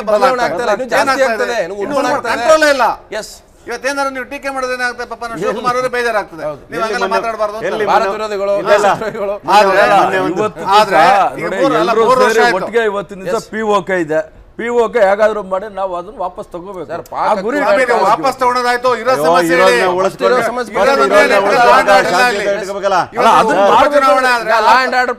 ನಿಮ್ ಸರ್ಕಾರ ತಾನೆ, ಜಮ್ಮು ಕಾಶ್ಮೀರ PDP ಸರ್ಕಾರ ತಾನೆ, ಲೋಕಲ್ ಅವ್ರದೇ ಸರ್ಕಾರ ಇದೆ, ನಿಮ್ ಸರ್ಕಾರ. ಇವತ್ತಿನ ದಿವಸ ಏನಾಗಿದೆ ಅಂದ್ರೆ ಎಲ್ಲರಿಗೂ ಗೊತ್ತಿರ್ತಕ್ಕಂಥದ್ದು ಪಾಕಿಸ್ತಾನದ ಪ್ರಚೋದನೆ ಹೆಂಗಾಗಿದ್ದಾರೆ ಅಂದ್ರೆ ಇವತ್ತಿನ ದಿವಸ ಯಾವ ಮನೆಯಲ್ಲಿ ಯಾರು ಸೇರ್ಕೊಂಡಿದ್ದಾರೆ ಗೊತ್ತಿಲ್ಲ. ನಾನು ಚಂಗಪ್ಪರ ಒಂದು ಬ್ರೇಕ್ ತೋರ್ತೀನಿ. ಈಗ ಪಾಕಿಸ್ತಾನದಲ್ಲಿ ಇರೋರಿಗೆ ರಾ ಅನ್ನುವಂಥದ್ದು ಅಲ್ಲಿ ಜನರನ್ನೇ ಎತ್ಕಟ್ಟುವಂಥದ್ದು, ಭಾರತದಲ್ಲಿ ISI ಪ್ರೇರಿತ ಟೆರರಿಸಮ್ ಅನ್ನ ಭಾರತದಲ್ಲಿ ಎತ್ಕಟ್ಟು ಒಂದು ರೀತಿ ಇದು ಒಂದು ಇಂಟರ್ನ್ಯಾಷನಲ್ ಬಾರ್ಡರ್ ಪಾಲಿಟಿಕ್ಸ್ ಶುರುವಾಗಿದೆ ಅಂತ. ಅದು ಮೊದಲಿಂದಲೂ ಇರುವುದು, ರಾ ಇರೋದೇ ಅದಕ್ಕಾಗಿ, ಎಕ್ಸ್ಟರ್ನಲ್ ಏನೆಲ್ಲ ಇನ್ಫಾರ್ಮೇಶನ್ ಬೇಕು ಅದನ್ನ ತರೋದಕ್ಕಾಗಿ. ISI ಇದು 2 ರಾಷ್ಟ್ರಗಳ ಮಧ್ಯದಲ್ಲಿ ನಡೀತಾ ಇರ್ತದೆ. ಆದರೆ ಈ ಕುಲ್ಭೂಷಣ್ ಯಾದವ್ ರಾ ಏಜೆಂಟ್ ಹೇಳೋದು ಮಾತ್ರ ಪೂರ್ತಿ ಸುಳ್ಳು. ಯಾಕೆ ಹೇಳಿದ್ರೆ ಅವ್ರ ಕಮಾಂಡರ್ ಆಗಿದ್ದವರು, ಆಮೇಲೆ ಅವ್ರ ಬಿಸ್ನೆಸ್ ಫ್ಯಾಮಿಲಿಯಿಂದ ಬಂದವರು. ಅವರ ಅವನು ಮೊದಲಿಂದ ಹೇಳ್ತಾ ಇದ್ದಂತೆ ನಾನು ಫ್ಯಾಮಿಲಿ ಅದಾದ್ಮೇಲೆ ನಾನು ಬಿಸ್ನೆಸ್ ಮಾಡ್ತೇನೆ ಅಂತ ಅವನು ಇರಾನ್ನಲ್ಲಿ ಬಿಸ್ನೆಸ್ ಮಾಡಲಿಕ್ಕೆ ಹೋದ್ದು. ಅದು ಎಲ್ರಿಗೂ ಗೊತ್ತಿರೋಂಥ ವಿಷಯ. ಬಟ್ ಪಾಕಿಸ್ತಾನದವರು ಮಿಲಿಟರಿ ಅವರು ಅದನ್ನ ಸುಮ್ಮನೆ ಏನೋ ಒಂದು ಮಾಡಿ ಒಂದು ದೊಡ್ಡ ವಿಷಯ ಮಾಡಿ ಅದನ್ನು ಅವನನ್ನು ಇದು ಮಾಡಿದ್ದಾರೆ, ಒಂದು ಬಾರ್ಗೇನಿಂಗ್ ಚಿಪ್ ಆಗಿ. ಬಟ್ ಅದನ್ನೆಲ್ಲ ನಾವು ಬಿಟ್ಟು ಬಿಡಬೇಕು. ನೀವು ಈಗ ಹೇಳಿದ್ರಿ, ಅವ್ರು ಹೇಳಿದ್ರು ಇಂಟರ್ನ್ಯಾಷನಲ್ ಪ್ರೆಷರ್ ಅವ್ರವ್ರ ಇಂಟ್ರೆಸ್ಟ್ ತಗೊಳ್ತಾರೆ, ಅದು ಸಹ ನಿಜ. ಆದರೆ ಇಂಟರ್ನ್ಯಾಷನಲ್ ಪ್ರೆಷರು ಇರಬೇಕು, ನಾವು ಮಾಡೋದನ್ನು ಮಾಡ್ತಾ ಇರಬೇಕು. ಅವ್ರು ಯಾರೋ ಹೇಳಿದ್ರು ನಾವು ದೃಢ ನಿರತೆ ಇರಬೇಕು ಅಂತ. ಬಟ್ ದೃಢ ನಿರತೆಯನ್ನು ನಾವು ತೋರಿಸ್ತಾ ಇದ್ದೇವೆ. ಈಗ ಅವರು ಪಠಾನ್ಕೋಟ್ ಅಟ್ಯಾಕ್ ಮಾಡಿದ್ರು, ಉಧಂಪುರ್ ಅಟ್ಯಾಕ್ ಮಾಡಿದ್ರು, ಅಕ್ರಾಸ್ ದ ಲೈನ್. ನಾವು ಅದಕ್ಕೆ ಸರ್ಜಿಕಲ್ ಸ್ಟ್ರೈಕು ಮಾಡಿದ್ದೇವೆ. ಇನ್ನೊಂದು ನೆಸೆಸಿಟಿ ಬಂದರೆ ನಮ್ಮ ಆರ್ಮ್ ಫೋರ್ಸಸ್ ಮಾಡಲಿಕ್ಕೆ ರೆಡಿಯೂ ಇದೆ, ಅದರ ನೆಸೆಸಿಟಿ ಬಂದರೆ. ಅದಕ್ಕಾಗಿ ಅದರ ಬಗ್ಗೆ ಚಿಂತೆ ಮಾಡಬೇಕು ಅಂತ ನಾನು ಭಾವಿಸೋದಿಲ್ಲ. ನಮ್ಮ ಆರ್ಮ್ ಫೋರ್ಸಸ್ ಸಶಕ್ತವಾಗಿದೆ, ಯುದ್ಧ- ಏನ್ ಮಾಡಬೇಕು ಯುದ್ಧ ಒಂದೇ ಪರಿಹಾರ ಅಲ್ಲ ಬಿಡಿ, ಯಾರು ಕೂಡ ಅದನ್ನ ಒಪ್ಪಲ್ಲ. ಅದರಿಂದಾಗಿ ಮಾಡ್ಬೋದು. ಯುದ್ಧ ಮಾತ್ರ ಯುದ್ಧ ಯಾರಿಗೂ ಏನೂ ಆಗುದಿಲ್ಲ, ಯುದ್ಧದಲ್ಲಿ ಏನು ಪ್ರಯೋಜನ ಇಲ್ಲ. ಪ್ರಯೋಜನ ಎರಡು ದೇಶ ಅನ್ಯಾಯ ಆಗುತ್ತೆ ಮಾಡಿದ್ರೆ ಅದಕ್ಕೆ ಒಂದು ಉತ್ತರ ಕೊಟ್ಟೇ ಕೊಡ್ತೇವೆ ನಾವು. ಎಸ್ ಶಂಗಪುರ ಮತ್ತಷ್ಟು ಮಾತಾಡ್ತಕ್ಕಂದ್ರೆ ಏರ್ ಮಾರ್ಷಲ್ ಶಂಗಪುರ ಹೇಳ್ತಾ ಇದ್ದಾರೆ, ಭಾರತ ಅಷ್ಟೇನು ಸುಮ್ಮನೆ ಇಲ್ಲ, ಅದು ತನ್ನ ಎಲ್ಲ ಆಯ್ಕೆಗಳನ್ನು ಕೂಡ ಓಪನ್ ಮಾಡ್ಕೊಂಡಿದೆ. ಹಾಗಂತೇಳಿ ಪಾಕಿಸ್ತಾನ ಮಾಡ್ತಾ ಇರ್ತಕ್ಕಂಥ ಈ ರೀತಿಯ ಕಾನೂನು ವಿರುದ್ಧವಾದಂಥ ತೀರ್ಮಾನಗಳಿದಾವಲ್ಲ, ಇದು ಇಂಟರ್ನ್ಯಾಷನಲ್ ಮಟ್ಟದಲ್ಲೂ ಕೂಡ ಚರ್ಚೆ ಆಗಲೇಬೇಕಾಗುತ್ತೆ. ಯಾಕಂತಂದರೆ ಇದು ಭಾರತ ಚರ್ಚೆ ಮಾಡ್ತಾ ಇದ್ದರೆ ಇದು ಇಂಟ್ರೆಸ್ಟ್ ಬರುತ್ತೆ, ಇದು ವೆಸ್ಟರ್ನ್ ಇಂಟ್ರೆಸ್ಟ್. ಇದು ಭಾರತ ತನ್ನ ಮೂಗಿ ನೀರಕ್ಕೆ ಚರ್ಚೆ ಮಾಡುತ್ತೆ, ಪಾಕಿಸ್ತಾನದ ಮೂಗಿ ನೀರು ಚೆಕ್ ಮಾಡಿ. ಪಾಕಿಸ್ತಾನದಲ್ಲಿ ಏನೋ ಬನರ್ಜೀರ್ ಭುಟ್ಟೋ ಮಗನ ಪಾರ್ಟಿ ಬಿಲಾವಲ್ ಪಾರ್ಟಿ ಏನು ಹೇಳುತ್ತೆ, ಈ ಮರಣದಂಡನೆ ವಿರೋಧ ಮಾಡಿದೆ. ಆದರೆ ಏನು ಈ ಇಮ್ರಾನ್ ಖಾನ್ ಇರ್ತಕ್ಕಂಥ ತೆಹರೀಕ್ ಏನು ಪಾರ್ಟಿ ಇದೆ, ಅಲ್ಲಿ ಬೇರೆ ಬೇರೆ ಪಾರ್ಟಿಗಳು ಸಂಪೂರ್ಣವಾಗಿ ಇದು ಸರಿ ಅಂತ ಹೇಳ್ತಿದ್ದಾರೆ. ಅಂದರೆ ಅಲ್ಲೂ ಕೂಡ ಎರಡು ರೀತಿಯ ಅಭಿಪ್ರಾಯಗಳಿದ್ದರೂ ಕೂಡ ಪಾಕಿಸ್ತಾನ ಒಟ್ಟಾಗಿದೆ ಈ ಮರಣದಂಡನೆ ವಿಚಾರದಲ್ಲಿ. ಸೊ ಭಾರತದಲ್ಲಿ ಇವನ್ನ ಬಿಡಿಸ್ಕೊಂಡ್ಬರ್ಬೇಕು ಅಂತ ನಾವು ಒಟ್ಟಾಗಿದ್ವಿ. ಅಂದರೆ ಎರಡು ದೇಶಗಳನ್ನು ಒಟ್ಟು ಮಾಡ್ತಕ್ಕಂಥ ಪ್ರಕರಣಗಳಿದಾವಲ್ಲ, ಕುಲ್ಭೂಷಣ್ ಕಾಪಾಡಲಿಕ್ಕೆ ಭಾರತ ಒಂದಾಗಿದೆ, ಪಾಕಿಸ್ತಾನ ಮೇಲೆ ಪ್ರೆಷರ್ ಮಾಡಬೇಕಾಗಿದೆ. ಪಾಕಿಸ್ತಾನ ಕಾನೂನನ್ನು ಉಲ್ಲಂಘಿಸ್ತಾ ಇದೆ, ಅದು ತನ್ನದೇ ಆದಂಥ ಮಿಲಿಟರಿ ಕಾನೂನುಗಳ ಮೂಲಕ ಸುಳ್ಳು ಆರೋಪಗಳನ್ನು ಹೊರಿಸಿ ಇವತ್ತು ಮರಣದಂಡನೆ ಕೊಡ್ತಾ ಇದೆ. ಸೊ ಹಾಗಾದರೆ ಈ ಪಾಕಿಸ್ತಾನಕ್ಕೆ ನಿಜವಾಗಲೂ ಕೂಡ ಕಾನೂನು ಅಂದರೆ ಏನು ಅಂತ ಹೇಳ್ಕೊಡೋರು ಯಾರು? ನಾಗರಾಜ್ ಆದವರೇ, ಇಲ್ಲಿ ನಾನು ಒಂದು ಓದ್ತಾ ಇದ್ದೆ, ಇದೇ ಮಿಲಿಟ್ರಿ ಕೋರ್ಟ್ ಏನಿದೆ, ಮಿಲಿಟ್ರಿ ಕೋರ್ಟ್ ಇವತ್ತು 274 ಕನ್ವಿಕ್ಷನ್ ಮಾಡಿದೆ. 160 ಜನಕ್ಕೆ ಮರಣದಂಡನೆ ಕೊಟ್ಟಿದೆ, 212 ಜನಕ್ಕೆ ಜೀವಾವಧಿ ಶಿಕ್ಷೆ. ಆದರೆ ಒಂದು ಸಿವಿಲ್ ಕೋರ್ಟಲ್ಲಿ ಒಂದು ಪ್ರಕರಣದಲ್ಲಿ ಒಬ್ಬ ಶಬ್ಬೀರ್ ಶಾ ಅನ್ನುವಂಥ ಭಾರತದವನು ಜೈಲಾಗಿದೆ, ಅವನು ಜೈಲಲ್ಲಿದ್ದಾನೆ, ಅವ್ನು ನಾಪತ್ತೆ ಆಗ್ತಾನೆ, ನಾಪತ್ತೆ ಓಡೋಗಿಲ್ಲ, ನಾಪತ್ತೆ ಆಗ್ತಾನೆ. ಯಾವುದೋ ಒಂದು ಮರ್ಡರ್ ಕೇಸಲ್ಲಿ ಮಿಲಿಟ್ರಿ ಕೋರ್ಟಲ್ಲಿ ಆತನಿಗೆ ಮರಣದಂಡನೆ ಆಗುತ್ತೆ. ಅಂದರೆ ಅಲ್ಲಿ ವಕೀಲರು ಹುಡುಕ್ತಾರೆ, ಅವ್ರ ಫ್ಯಾಮಿಲಿ ಹುಡುಕ್ತಾರೆ, ಎಲ್ಲಿ ಹೋದ್ರು ಅಂತ ಗೊತ್ತಿಲ್ಲ. ಆಮೇಲೆ ಮರ್ಡರ್ ಅಂತೇಳಿ ಚಾರ್ಜಸ್ ಫ್ರೇಮ್ ಮಾಡಿಬಿಟ್ಟು ಆತನಿಗೆ ಮರಣದಂಡನೆ ಮಾಡ್ತಾರೆ. ಸೊ ಅಂದರೆ ಮಿಲಿಟ್ರಿ ಕೋರ್ಟ್ ಅನ್ನೋದೇ ಒಂದು ರೀತಿ ಅನಾಗರಿಕವಾಗಿದೆ ಅಂತಲ್ಲಿ. ಮಿಲಿಟ್ರಿ ಕೋರ್ಟ್ ಅನಾಗರಿಕ ಸತ್ಯನೇ ಅದು. ಜೊತೆಗೆ ಇವ್ರ ಸರ್ಕಾರ ಕೂಡ ಇದೆಯಲ್ಲ, ಅದು military is more powerful Dhan the government. Democracy ಇಲ್ಲ ಅಲ್ಲಿ, ಇಲ್ಲ. ಆ ಗವರ್ಮೆಂಟ್ರು ಅಷ್ಟೇ ಮಿಲಿಟರಿಗೆ ಹೆದರ್ಕೊಂಡು ಸರ್ಕಾರ ನಡೆಸ್ತಕ್ಕಂಥದ್ದು. ಅಲ್ಲಿ ಪ್ರಜಾಪ್ರಭುತ್ವ ಅನ್ನೋದು ಇಲ್ಲವೇ ಇಲ್ಲ. ಅಲ್ಲಿ ಅವ್ರ ವಿಚಾರಗಳೇ ಬೇರೆ, ವಿಚಾರಧಾರೆಗಳೇ ಬೇರೆ. ಏನಾದರೂ ಮಾಡಿ ಭಾರತ ದೇಶದ ಮೇಲೆ ಏನಾದರೂ ಒಂದು ದ್ವೇಷ ಕಾರೋದೇ ಅವ್ರ ಕೆಲಸ. ಅವ್ರಿಗೆ ಬೇರೆ ವಿಧಿನೇ ಇಲ್ಲ ಅವ್ರಿಗೆ. ಅವರು ಪೊಲಿಟಿಕಲಿ ಇದನ್ನೆಲ್ಲ ತಗೊಂಡು ಹೋಗ್ಲಿಕ್ಕೆ ಇನ್ನು ಮುಂದಿನ ದಿನಗಳಲ್ಲಿ ಆಗ್ತಕ್ಕಂಥ ಚುನಾವಣೆಯಲ್ಲಿ ಇವನ್ನೆಲ್ಲ ಇಟ್ಕೊಳ್ತಾರೆ. ನಮ್ಮ ಸರ್ಕಾರ ಇದ್ರೆ ನಾವು ಭಾರತ ವಿರುದ್ಧ ಹೆದರಿಸಲಿಕ್ಕೆ ಏನೋ ಮಾಡಿಕೊಟ್ಟಿದ್ರು, ಹಾಗೆ ಮಾಡ್ಲಿಕ್ಕೆ ಕೊಟ್ಟರು. ಒಂದು ಎರಡನೇದು ಮಿಲಿಟರಿಯಲ್ಲಿ ಏನಾಗಿದೆ ಅಂತದ್ರಲ್ಲಿ ಯಾವಾಗಲೂ ಕೂಡ ಭಾರತನ ಎದುರಿಸಲಿಕ್ಕೆ ಪ್ರಯತ್ನ ಪಡ್ತಾರೆ. ನಮ್ಮ ಹತ್ರ ನ್ಯೂಕ್ಲಿಯರ್ ಬಾಂಬ್ ಇದೆ ಅಂತ ಮಾತಿದ್ರೆ ಅವನು ಫಾರಿನ್ ಮಿನಿಸ್ಟರ್ ಹೇಳ್ಬಿಡೋದು. ಆಕ್ಚುಲಿ ನ್ಯೂಕ್ಲಿಯರ್ ಬಾಂಬ್ ಇರ್ತಕ್ಕಂಥ ವಿಚಾರರು ಹಾಕೋದಿದ್ರೆ ಅವ್ನು ಹೇಳೋದೇ ಇಲ್ಲ. ಅವನು ನನಗೆ ಡೌಟ್ ಇದೆ ಅವರಲ್ಲಿ ಇನ್ಯಾರು ಆ ಟೆಕ್ನಾಲಜಿ ಅವ್ರು ಬರೀ ಹೆದರಿಕೆ, ಅವರು ಬೊಗಳುವ ನಾಯಿಗಳು ಅಷ್ಟೇ. ನಾವು ಅವ್ರಿಗೆ ಸರಿಯಾದ ಬುದ್ಧಿ ಕಲಿಸಬೇಕಾಗ್ತದೆ. ಪಾಕಿಸ್ತಾನಿಗಳನ್ನ ಮಾತ್ರ ನಾವು ಯಾರಾದ್ರೂ ಕೂಡ ಅವ್ರ ಆತ್ಮೀಯರು ಪಕ್ಕದಲ್ಲಿರೋರು ಅವ್ರಂಗೆ ನಡ್ಕೊಂಡು ನಾವು ನಡ್ಕೋಬಾರ್ದು ಅಂತಂದ್ರೆ ನಾವೇ ದೊಡ್ಡರಾಗ್ತೀವಿ. ಅವ್ರಿಗೆ ಸರಿಯಾದ ಉತ್ತರ ಕೊಡಬೇಕಾಗ್ತದೆ. ಈಗಲಾದ್ರೂ ಹೇಳಬೇಕು, Bharat will not tolerate non sense anymore ಅಂತ ಕಟ್ಟುನಿಟ್ಟಾಗಿ ಹೇಳಬೇಕಾಗ್ತದೆ ಅವ್ರಿಗೆ. ಸೊ ಪ್ರಸನ್ನ ಅವ್ರಿಗೆ, ನಾನು ಈ ಮಿಲಿಟ್ರಿ ಕೋರ್ಟ್ನ ಪ್ರಕ್ರಿಯೆ ಇದೆಯಲ್ಲ, ಅಲ್ಲಿ ಯಾರು ಕೂಡ ಲಾ ಗ್ರ್ಯಾಜುಯೇಟ್ಸ್ ಇಲ್ಲ, ಕಾನೂನು ಪಂಡಿತರಿಲ್ಲ, ಕಾನೂನು ಓದ್ಕೊಂಡವ್ರಿಲ್ಲ. ಆ ಮಿಲಿಟ್ರಿಯಲ್ಲಿ ಕೆಲಸ ಮಾಡ್ತಕ್ಕಂಥ ಆಫೀಸರ್ಸೇ ಅದು ಎಲ್ಲಿ ಕೋರ್ಟ್ ನಡೆಯುತ್ತೆ, ಎಲ್ಲಿ ವಿಚಾರಣೆ ನಡೆಯುತ್ತೆ, ಎಲ್ಲಿ ತನಿಖೆ ಮಾಡ್ತಾರೆ, ಎಲ್ಲಿ ಕರ್ಕೊಂಡು ಹೋಗ್ತಾರೆ. ಸೆಂಟ್ರಲ್ ಹೇಳ್ಬೇಕಾಯ್ತು, ನಮ್ಮ ರಾಯಭಾರಿಗಳಿಗೆ 1 ವರ್ಷದಿಂದ ಪ್ರಯತ್ನ ಪಟ್ಟರು ಅವರ ಭೇಟಿ ಆಗ್ಲಿ, ಫೆಬ್ರವರಿ ಅವಕಾಶನೇ ಕೊಡ್ಲಿಲ್ಲ ಅಂತೆ. ಅವಕಾಶವೇ ಕೊಡ್ಲಿಲ್ಲ. ಕನ್ಸುಲರ್ ಅಗ್ರಿಮೆಂಟ್ ಪ್ರಕಾರ ನಮ್ಮ ದೇಶದವರು 13 ಬಾರಿ ಮನವಿ ಮಾಡ್ಕೊಂಡಿದ್ದಾರೆ. ಫೆಬ್ರವರಿ 3 ಕೂಡ ಫೈನಲ್ ಆಗಿ ವಿದೇಶಾಂಗ ಸಚಿವರು ಕೇಳ್ಕೊಂಡಿದ್ದಾರೆ, ನಮ್ಮ ಕುಲಭೂಷಣ್ ಕೊಟ್ಟು ಬಿಡಿ ಅಂತ ಹೇಳಿದ್ದಾರೆ, ನೋ ಅಂತ ಹೇಳಿದ್ದಾರೆ. ಅಲ್ಲ, ಈ ಕೋರ್ಟ್ ಮಾರ್ಷಲ್ ಅನ್ನೋದಿದೆಯಲ್ಲ, ಕೋರ್ಟ್ ಮಾರ್ಷಲ್ ಅಂತ ಹೇಳ್ತೀವಿ ನಾವು ನಮ್ಮ ಇದರಲ್ಲಿ. ಅದು ಬಹುಶಃ ಎಲ್ಲಾ ದೇಶಗಳಲ್ಲೂ ಅದೇ ರೀತಿ. ಕೋರ್ಟ್ ಮಾರ್ಷಲ್ ಬಗ್ಗೆ ನಾನು ಸ್ವಲ್ಪ ಮಾತಾಡ್ತಿದ್ದೆ, ಆಮೇಲೆ ಬಂದೆ. ಚಂಗಪ್ಪವ್ರಿಗೆ ಇನ್ನೂ ಚೆನ್ನಾಗಿ ಗೊತ್ತಿರ್ತದೆ ಕೋರ್ಟ್ ಮಾರ್ಷಲ್. ನೀವು ಮಾತಾಡಬೇಡಿ ಸರ್. ಅದೇ ನಾನು ಈ ಕೋರ್ಟ್ ಮಾರ್ಷಲ್ ಬಗ್ಗೆ ಸ್ವಲ್ಪ ಇಷ್ಟಪಡ್ತೇನೆ. ನೀವು ಹೇಳಿದ್ರಲ್ಲ ಅಲ್ಲಿ ಮಿಲಿಟರಿ ಕೋರ್ಟ್ ಹೇಳಿದ್ರೆ, ನೀವು ಹೇಳಿದ್ರಲ್ಲ ಲಾಯರ್ ಇಲ್ಲ, ಅದಿಲ್ಲ, ಅದು ಸರಿ ಇಲ್ಲ. ಎಲ್ಲ ಮಿಲಿಟರಿ ಕೋರ್ಟ್ನಲ್ಲೂ ಅಲ್ಲಿ ಲಾ ಪ್ರಾಕ್ಟೀಸ್ ಎಲ್ಲ ಮಾಡಿರ್ತಾರೆ, ಅವ್ರಿಗೆ ಗೊತ್ತಿರ್ತದೆ ಎಲ್ಲ. ಅದನ್ನು ಇಂಪ್ಲಿಮೆಂಟ್ ಮಾಡಬೇಕಾ ಬೇಡವಾ ಹೇಳೋದು ಬೇರೆ ವಿಷಯ. ಇಂಡಿಯಾದಲ್ಲೂ ನಾವು ಮಿಲಿಟರಿ ಕೋರ್ಟ್ ಮಾರ್ಷಲ್ ಮಾಡ್ತೇವೆ. ಕೋರ್ಟ್ ಮಾರ್ಷಲ್ ಮಾಡೋದು ಅಂತ ಹೇಳಿದ್ರೆ ಅದನ್ನು ಸುಮ್ಮನೆ ಒಂದು ಲೆಕ್ಕಾಚಾರ ಮಾಡಿ ಮಾಡ್ತೇವೆ. ಸರಿಯಾದ ರೀತಿಯಲ್ಲೇ ಮರಣದಂಡನೆ ಕೊಡೋದಿಲ್ಲ. ಮರಣದಂಡನೆ ಕೊಡೋದು ಅಧಿಕಾರ ಅವರಿಗಿಲ್ಲ. ಅದು ಫೀಲ್ಡ್ ನಲ್ಲಿ ಕೊಡ್ಬೋದು, ಅದು ಸಹ ಫೀಲ್ಡ್ ಕಂಡೀಷನ್ ನಲ್ಲಿ, ಅದು ಯುದ್ಧದ ಕಂಡೀಷನ್ ನಲ್ಲಿ ಅದು ಸಹ ಮಾಡ್ಬೋದು. ಯಾರಾದ್ರೂ ಅಂತ ಟ್ರೈಟರ್ ಇದ್ರೆ ಮರಣದಂಡನೆ ಸಹ ಫೀಲ್ಡ್ ಕೋರ್ಟ್ ಮಾರ್ಷಲ್ ನಲ್ಲಿ ಕೊಡ್ತಾರೆ. ಹಾಗೆ ಮಿಲಿಟರಿ ಕೋರ್ಟ್ ರೂಲ್ಸ್, ಪಾಕಿಸ್ತಾನದ ರೂಲ್ಸ್ ಸಹ ನಮ್ಮ ರೂಲ್ಸ್ ಸಹ ರೂಲ್ಸ್ ಎಲ್ಲ ಇದೆ, ಅದನ್ನು ಫಾಲೋ ಮಾಡ್ತಾ ಇಲ್ಲ ಅಂತ ನಾನು ಹೇಳುದು ಅಷ್ಟೇ ಹೊರತು ರೂಲ್ಸ್ ಇಲ್ಲ ಅಂತ ನಾನು ಹೇಳುದಿಲ್ಲ. ಈಗ ಕೋರ್ಟ್ ಮಾರ್ಷಲ್ ಒಂದು ಒಳ್ಳೆ ಪ್ರೊಸೀಜರ್. ನಮ್ಮಲ್ಲಿ ಹೆಂಗೆ ಕೋರ್ಟ್ ಮಾರ್ಷಲ್ ಅವರಲ್ಲೂ ಇದೆ, ಎಸ್. ಆದ್ರೆ ಅವ್ರು ಫಾಲೋ ಮಾಡೋದಿಲ್ಲ. ನಮ್ಮಲ್ಲಿ ಹೆಂಗ್ ಡೆಮಾಕ್ರಸಿ ಸಿಸ್ಟಮ್ ಇದೆ ಅವರಲ್ಲೂ ಇದೆ. ಆದ್ರೆ ಬಟ್ ನಮ್ಮ ಡೆಮಾಕ್ರಸಿ ಪಾಕಿಸ್ತಾನದಲ್ಲಿ ಬಹಳ ವ್ಯತ್ಯಾಸ ಇದೆ. ವರ್ಡ್ ಸ್ಪಿರಿಟ್ ಆಗಿ ನಾವು ಅದನ್ನ ಅನ್ವಯಿಸ್ತೀವಿ. ಹೌದು, ಆದ್ರಲ್ಲ ಪಾಕಿಸ್ತಾನದ ಡೆಮಾಕ್ರಸಿನ ನಾವು ಕಂಪೇರ್ ಮಾಡುದಿಲ್ಲ, ಕಂಪೇರ್ ಮಾಡಕ್ಕಾಗೋದಿಲ್ಲ.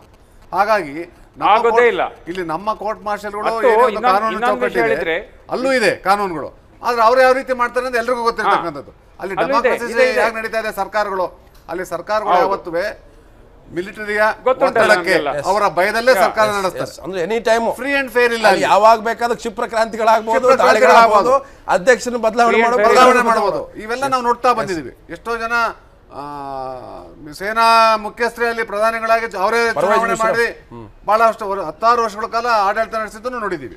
ಹಾಗಾಗಿ ಅಲ್ಲಿ ಮಿಲಿಟರಿ ರೂಲ್ಗೂ ಡೆಮಾಕ್ರಸಿಗೂ ವ್ಯತ್ಯಾಸ ಏನಿಲ್ಲ. ಅದಕ್ಕೂ ಒಂದು ಕಾರಣ ಇದೆ. ಉಗಾರ್ ಅವರೇ ಹೇಳಿ ಸರ್. ಅದು ಈ ಮಿಲಿಟರಿಯವರು ಸಹ ಅಷ್ಟು ಕಂಟ್ರೋಲ್ನಲ್ಲಿ ಇಟ್ಟಿರೋದು ಯಾಕೆ ಹೇಳಿದ್ರೆ, ಅವ್ರು ಭಾರತವನ್ನು ಅವರ ಬಿಗ್ಗೆಸ್ಟ್ ಎನಿಮಿ ಅಂತ ಮಾಡಿರೋದು ಯಾಕೆ ಹೇಳಿದ್ರೆ, ಅದಿಲ್ಲ ಹೇಳಿದ್ರೆ ಅವರಿಗೂ ಅಲ್ಲಿ ಏನು ಪೊಸಿಷನ್ನೇ ಇಲ್ಲ. ಈಗ ನೋಡಿ, ಮಿಲಿಟರಿ ಅವರು ನಮ್ಮ ಎನಿಮಿ ನಮ್ಮ ಶತ್ರು ಅವರು ಅಂತ ಹೇಳ್ತಾ ಇದ್ದಿದ್ರೆ, ಅದು ಅವ್ರು ಹೇಳ್ದಿದ್ರೆ ಅವರನ್ನು ಕೇಳುವರಿಲ್ಲ ಅಲ್ಲಿ. ಹಾಗಾಗಿ ಅದನ್ನು ದೊಡ್ಡ ಒಂದು ಭೂತ ಮಾಡ್ಕೊಂಡು ಇಟ್ಟಿದ್ದಾರೆ. ಭಾರತ ಅವರ ಶತ್ರು, ನಾವು ಅವ್ರನ್ನ ಮಿತ್ರರನ್ನಾಗಿ ಮಾಡಲಿಕ್ಕೆ ಟ್ರೈ ಮಾಡ್ತಾ ಇರ್ತೇವೆ. ಬಟ್ ಅವ್ರು ಅದನ್ನು ಮಾಡಿಕೊಂಡ್ರೆ ನಾಳೆ ಅವರು ಮಿಲಿಟರಿ ಅವರಿಗೆ ಅಲ್ಲಿ ಏನೂ ಇರೋದಿಲ್ಲ, ಪ್ರಜಾಪ್ರಭುತ್ವ ಬರುತ್ತೆ. ಅಲ್ಲಿರುವ ಕಾಮನ್ ಮ್ಯಾನ್ ಈ ವಾರೆಲ್ಲ ಬೇಡ, ಅವರಿಗೆ ಈ ಥರ ಜಗಳ ಬೇಡ, ಅವ್ರಿಗೆ ಬೇಕಾಗಿರೋದು ಅವ್ರ ಪ್ರಾಸ್ಪೆರಿಟಿ. ನಿಮ್ಗೆ ಯೋಚನೆ ಇದ್ರೆ ಲಾಸ್ಟ್ ಇಯರ್ ಬಿಫೋರು ಮೋದಿ ಅವರು ಹೇಳಿದರು, ನಿಮಗೆ ಕಾಂಪಿಟೇಷನ್ ಮಾಡಬೇಕಾಗಿದ್ದರೆ ನಿಮ್ಮ ಜನರನ್ನು ಎಜುಕೇಷನ್ ಕೊಡಿ, ಅವರ ಎಕನಾಮಿಕ್ ಕಂಡೀಷನ್ನು ಇಂಪ್ರೂವ್ ಮಾಡಿ, ನಮ್ಮ ಜೊತೆ ಅದಕ್ಕೆ ಕಂಪೇರ್ ಮಾಡಿ ನೀವು ಕಾಂಪಿಟೇಷನ್ ಬನ್ನಿ, ಈ ಬೇರೆ ಈ ಟೆರರಿಸಮ್ನಲ್ಲಿ ಕಾಂಪಿಟೇಷನ್ಗೆ ಬರಬೇಡಿ ಅಂತ ಒಂದು ಅವ್ರಿಗೆ ಎಚ್ಚರಿಕೆ ಕೊಟ್ಟರು. ಅದೇನು ಅವರ ತಲೆಗೆ ಹತ್ತುದಿಲ್ಲ. ಆ ಮಿಲಿಟರಿ ಅವರು ಅದೇನಾದ್ರು ಮಾಡಿದ್ರೆ ನಾಳೆ ಮಿಲಿಟರಿ ಅವರ ಅಸ್ತಿತ್ವವೇ ಇಲ್ದಾಗ್ತದೆ. ಡೌನ್ ಆಗ್ಬಿಟ್ರೆ ಬೇರೆ ಆಗೋದಿಲ್ಲ. ಟೆರರಿಸಮ್ ಅಲ್ಲಿ ದೇ ಆರ್ ದಿ ಟಾಪ್ ಆಗೋದಿಲ್ಲ. ಹೌದು, ಅದಕ್ಕಾಗಿ ಅದನ್ನ ಟಾಪ್ ಕರೆಕ್ಟ್ ಅದನ್ನ ಇಟ್ಕೊಂಡಿದ್ದಾರೆ ಅಷ್ಟೇ, ಬೇರೆ ಏನಿಲ್ಲ. ಅವರಿಗೂ ಅವರ ಅಸ್ತಿತ್ವಕ್ಕಾಗಿ ಇದನ್ನೆಲ್ಲ ಮಾಡ್ತಾ ಇರೋದು. ಅಲ್ಲಿ ದುರಂತ ಏನಂದ್ರೆ ಮಿಲಿಟರಿ ಅವರು ಎಷ್ಟೇ ಇದು ಮಾಡಿದ್ರೆ ಅಲ್ಲಿ ರಾಜಕೀಯ ಮುಖಂಡರು ಸಹ ಅದಕ್ಕೆಲ್ಲ ಬಗ್ತಾ ಇದಾರೆ. ವಾತಾವರಣ ಭಯೋತ್ಪಾದನೆ ಚಟುವಟಿಕೆ ನಮಗಿಂತ ಜಾಸ್ತಿ ಅವ್ರಿಗೆ ಹೆಚ್ಚಿಗೆ ಹಾನಿ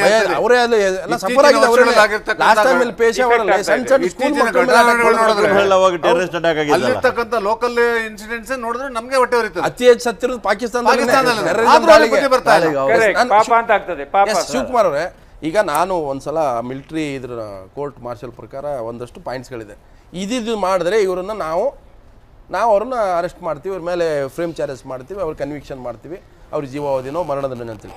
ಇವು ಯಾವ ಕೂಡ ಕುಲ್ಭೂಷಣ್ಗೆ ಅಪ್ಲೈ ಆಗಿಲ್ಲ ಅಂತ ಸರ್ತಾಜ್ ಅಜೀಜ್ ಪ್ರಧಾನಿ ನವಾಜ್ ಶರೀಫ್ನವರ ವಿದೇಶಾಂಗ ಅವ್ರು ಹೇಳ್ತಾರೆ, ನಮ್ಮ ಹತ್ರ ಯಾವುದು ಇಲ್ಲ ಅಂತ ಹೇಳ್ತಾರೆ. ಒಮ್ಮೆಗೆ ಸಡನ್ ಆಗಿ ಇವತ್ತು ಮರಣದಂಡನೆ ಅಂತ ಹೇಳ್ತಾರೆ, ಪಾಕಿಸ್ತಾನ ಒಪ್ಪುತ್ತೆ. ಇಷ್ಟು ಸಿಂಪಲ್ ಇದು. ಭಾರತ ದೇಶದಲ್ಲಿ ಡೆಮಾಕ್ರಸಿ ಬಗ್ಗೆ ಗೌರವ ಇದೆ, ಕಾನೂನು ಬಗ್ಗೆ ಗೌರವ ಇದೆ, ಮತ್ತೆ ಅದರ ಬಗ್ಗೆ ಕಾನೂನು ಸಿಸ್ಟಮ್ಯಾಟಿಕ್ ಆಗಿ ಹೋಗ್ತೀವಿ ನಾವು ಅದನ್ನು ಪಾಲಿಸ್ತೀವಿ.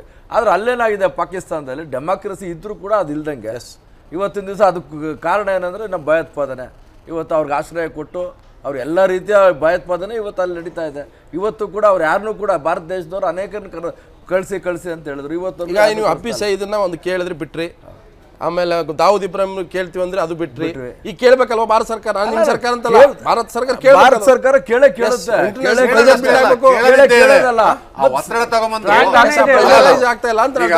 ಸೀರಿಯಸ್ ಆಕ್ಷನ್ ತಗೋಬೇಕು ಇದ್ರ ಬಗ್ಗೆ.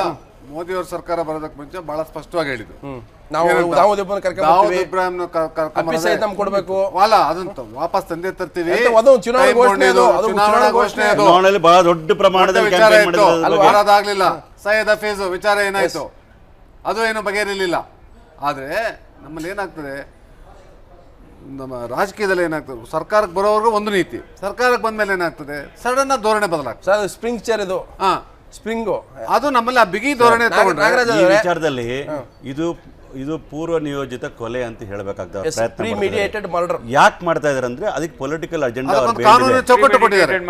ಅಜೆಂಡಾ ಇದೆ. ಇದನ್ನ ನಮ್ಮ ಮೇಲೆ ಒತ್ತಡ ತರತಕ್ಕಂತ ಒಂದು ಹಿಡನ್ ಅಜೆಂಡಾ ಪಾಕಿಸ್ತಾನ ಇಟ್ಕೊಂಡು ಮಾಡ್ತಾ ಇರ್ತಕ್ಕಂಥದ್ದು. ನಮ್ಮ ರಾಯಭಾರಿಗೆ ಅವ್ರನ್ನ ಭೇಟಿ ಮಾಡೋಕ್ಕೂ ಅವಕಾಶ ಕೊಡದೇ ಇದ್ರೆ ಅವ್ರದ್ದು ಎಂತ ಪ್ರಜಾಪ್ರಭುತ್ವ ಅರ್ಥ ಆಗಲಿಲ್ಲ. ನಾವು ಬಿಟ್ಟುಬಿಡಿ ಅಂತ ಹೇಳಲ್ಲ, ಫೇರ್ ಟ್ರಯಲ್ ಮಾಡಲಿ, ಸತ್ಯವನ್ನು ಹೇಳಿ. ಬಹಳ ಸಿಂಪಲ್. ಮುಗಿಸ್ಬಿಡ್ತೀನಿ. ನಾವು ಇವಾಗ ಹೋಗ್ತೀವಿ, ಅವ್ರು ರಿಕ್ವೆಸ್ಟ್ ಮಾಡ್ತೀವಿ, ಅವ್ರನ್ನ ಬಿಡಿ ಅಂತ ಕೇಳ್ತೀವಿ, ಅವ್ರು ಬಿಡಲ್ಲ. ಆಮೇಲೆ ಏನಾಗ್ತಿದೆ, ನಾವು ಬೇರೆ ದೇಶಗಳಿಗೆ ಹೇಳ್ತೀವಿ ಮಾಡಿ ಅಂತ. ಎಲ್ಲೋ ಅಲ್ಲಿ ಒತ್ತಡ ಬಂದಾಗ ಇವ್ರು ಹೇಳ್ತಾರೆ ಭಯೋತ್ಪಾದನೆ ಅಂತ ಏನೇನೋ ಹೇಳ್ತಾ ಇದ್ರಲ್ಲ, ತೆಗೆದಾಕಿ ಅದನ್ನ. ಕೊನೆಯದಾಗ ಹೇಳ್ತೀನಿ, ಇವತ್ತು ತಾವ್ ಹೇಳ್ತಾ ಇದ್ರೆ ನಮ್ಮ ಪಕ್ಕದ ಮನೆಯವ್ರ ಜೊತೆ ದಿನ ಜಗಳ ಆಡ್ಕೊಂಡು ಕೂತ್ರೆ ನಮ್ಮ ನೆಮ್ಮದಿ ಹಾಳಾಗುತ್ತೆ. ಆದ್ರೆ ಪಕ್ಕದ ಮನೆಯವನಿಗೆ ಪೊಲೀಸ್ ಮೂಲಕ ಭಯ ಹುಟ್ಟಿಸ್ಬೇಕಾ, ನೆಮ್ಮದಿ ಅಥವಾ ಯಾವ್ದಾದ್ರು ರೌಡಿ ಮೂಲಕ ಭಯ ಹುಟ್ಟಿಸ್ಬೇಕಾ, ಅಥವಾ ಬುದ್ಧಿಯಿಂದ ಹೇಳ್ಬೇಕಾ, ಅಥವಾ ಏನ್ ಯಾವ ಧರ್ಮದಿಂದ ಹೇಳ್ಬೇಕಾ ಪಕ್ಕದ ಮನೆಯವನಿಗೆ? ನಾನು ಹೇಳೋದಾದ್ರೆ ಅವರ ಅಲ್ಲಿರುವ ಸಾಮಾನ್ಯ ಜನತೆಗೆ ಅವರಿಗೆ ಅವೇರ್ನೆಸ್ ತರಿಸಬೇಕು. ಅದನ್ನ ಹೇಗೆ ತರಿಸುವುದು ಅಂತ ನಾವು ಕಂಡುಹಿಡಿಬೇಕು. ಜನತೆ ಅವರ ಸರ್ಕಾರದ ಬಗ್ಗೆ, ಅವರ ಮಿಲಿಟರಿ ಬಗ್ಗೆ ಒಂದು ಧೋರಣೆ ತಗೊಳ್ಬೇಕು. ಸೊ ಪಾಕಿಸ್ತಾನ ಜನರಿಗಿಂತ ಪಾಕಿಸ್ತಾನ ಮಿಲಿಟರಿ ನಾನು ಹೇಳ್ತೀನಿ ಕೇಳಿ ಸರ್, ಎಲ್ಲ ಡಿಪ್ಲೊಮ್ಯಾಟಿಕ್ ರಿಲೇಷನ್ಸ್ ನ ಬಂದ್ ಮಾಡಬೇಕು. ಪಾಕಿಸ್ತಾನ ಹೇಳಬೇಕು ಯಾವುದೇ ವ್ಯವಹಾರ ನಿಮ್ ಜೊತೆ ಮಾಡಲಿಕ್ಕೆ ಸಾಧ್ಯ ಇಲ್ಲ, ಬಂದ್ ಮಾಡಬೇಕು.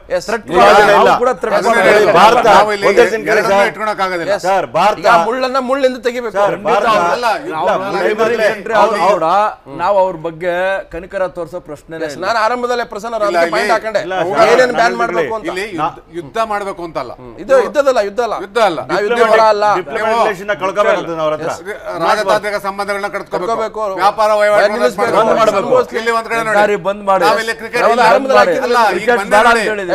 ಇಲ್ಲಿ ಕ್ರಿಕೆಟ್ ಆಡೋದು ಬೇಡ, ನಾವು ನೀವು ಒಂದ್ಸರಿ ದುಬೈನಲ್ಲಿ ಕ್ರಿಕೆಟ್ ಆಡೋಣ ಅಂತ ಮಾತುಕತೆ ಮಾಡ್ತೀವಿ. ಯಾವ ರೀತಿ ಇದೆ ಸಂಬಂಧ? ಯಾವುದೇ ಸಂಬಂಧ ಇಟ್ಕೊಳ್ಳೋದು ಬೇಡ. ಕರೆಕ್ಟ್. ನೀವು ಈ ರೀತಿ ಆರ್ಥಿಕ ದಿಗ್ಬಂಧಗಳು ಹಾಕಿ ಆರ್ಥಿಕ ದಿಗ್ಬಂಧಗಳ ಜೊತೆಗೆ ಎಲ್ಲಾ ವಹಿವಾಟುಗಳನ್ನ ಬಂದ್ ಮಾಡಿದಾಗ ಭಾರತಕ್ಕೆ ಏನು ನಷ್ಟ ಆಗಲ್ಲ. ಆ ದೇಶದ ನಾಗರಿಕರು ಆ ದೇಶದ ನಾಗರಿಕರು ಆ ಸರ್ಕಾರ ವಿರುದ್ಧ ಹೋರಾಟ ಮಾಡಬೇಕಾಗ್ತದೆ. ಆ ದೇಶದ ನಾಗರಿಕರು ಮಿಲಿಟರಿ ವಿರುದ್ಧ ಮಾತಾಡ್ತಾರೆ. ಅವಾಗ ಮಾತ್ರ ಬುದ್ಧಿ ಬರ್ತದೆ. ನಾಗರಾಜ್ ಅವರೇ, ಪ್ರಸನ್ನ ಅವರೇ, ಶಿವಕುಮಾರ್ ಹಾಗೆ ಮಾರ್ಷಲ್ ಚೆಂಗಪ್ಪನವರೇ, ತಾವು ಬಹಳ ಹೈದರಾಬಾದಿಂದ ಬಂದು ನಮ್ಮ ಚರ್ಚೆಯಲ್ಲಿ ತಾವು ಭಾಗ, ತಮಗೆ ಎಲ್ಲರೂ ಕೂಡ ಧನ್ಯವಾದ. ಯಾಕಂದ್ರೆ ಆರಂಭದಲ್ಲಿ ಹೇಳಿದೆ, ಭಾರತ ಸರ್ಕಾರ ಗದ್ದಾ ತುಟಿ ಹಿಡಿದು ಹೇಳಿದ್ರೆ ಕೇಳುವ ಸ್ಥಿತಿಯಲ್ಲಿ ಪಾಕಿಸ್ತಾನ ಎಲ್ಲ. ಯಾಕಂತಂದರೆ ಆ ಪಾಕಿಸ್ತಾನ ಅನ್ನೋಂಥದ್ದು ಆಲ್ರೆಡಿ ಎಲ್ಲ ಬಿಟ್ಟು ನಿಂತಿರುವಂಥ ಒಂದು ರೋಗ್ ಸ್ಟೇಟ್.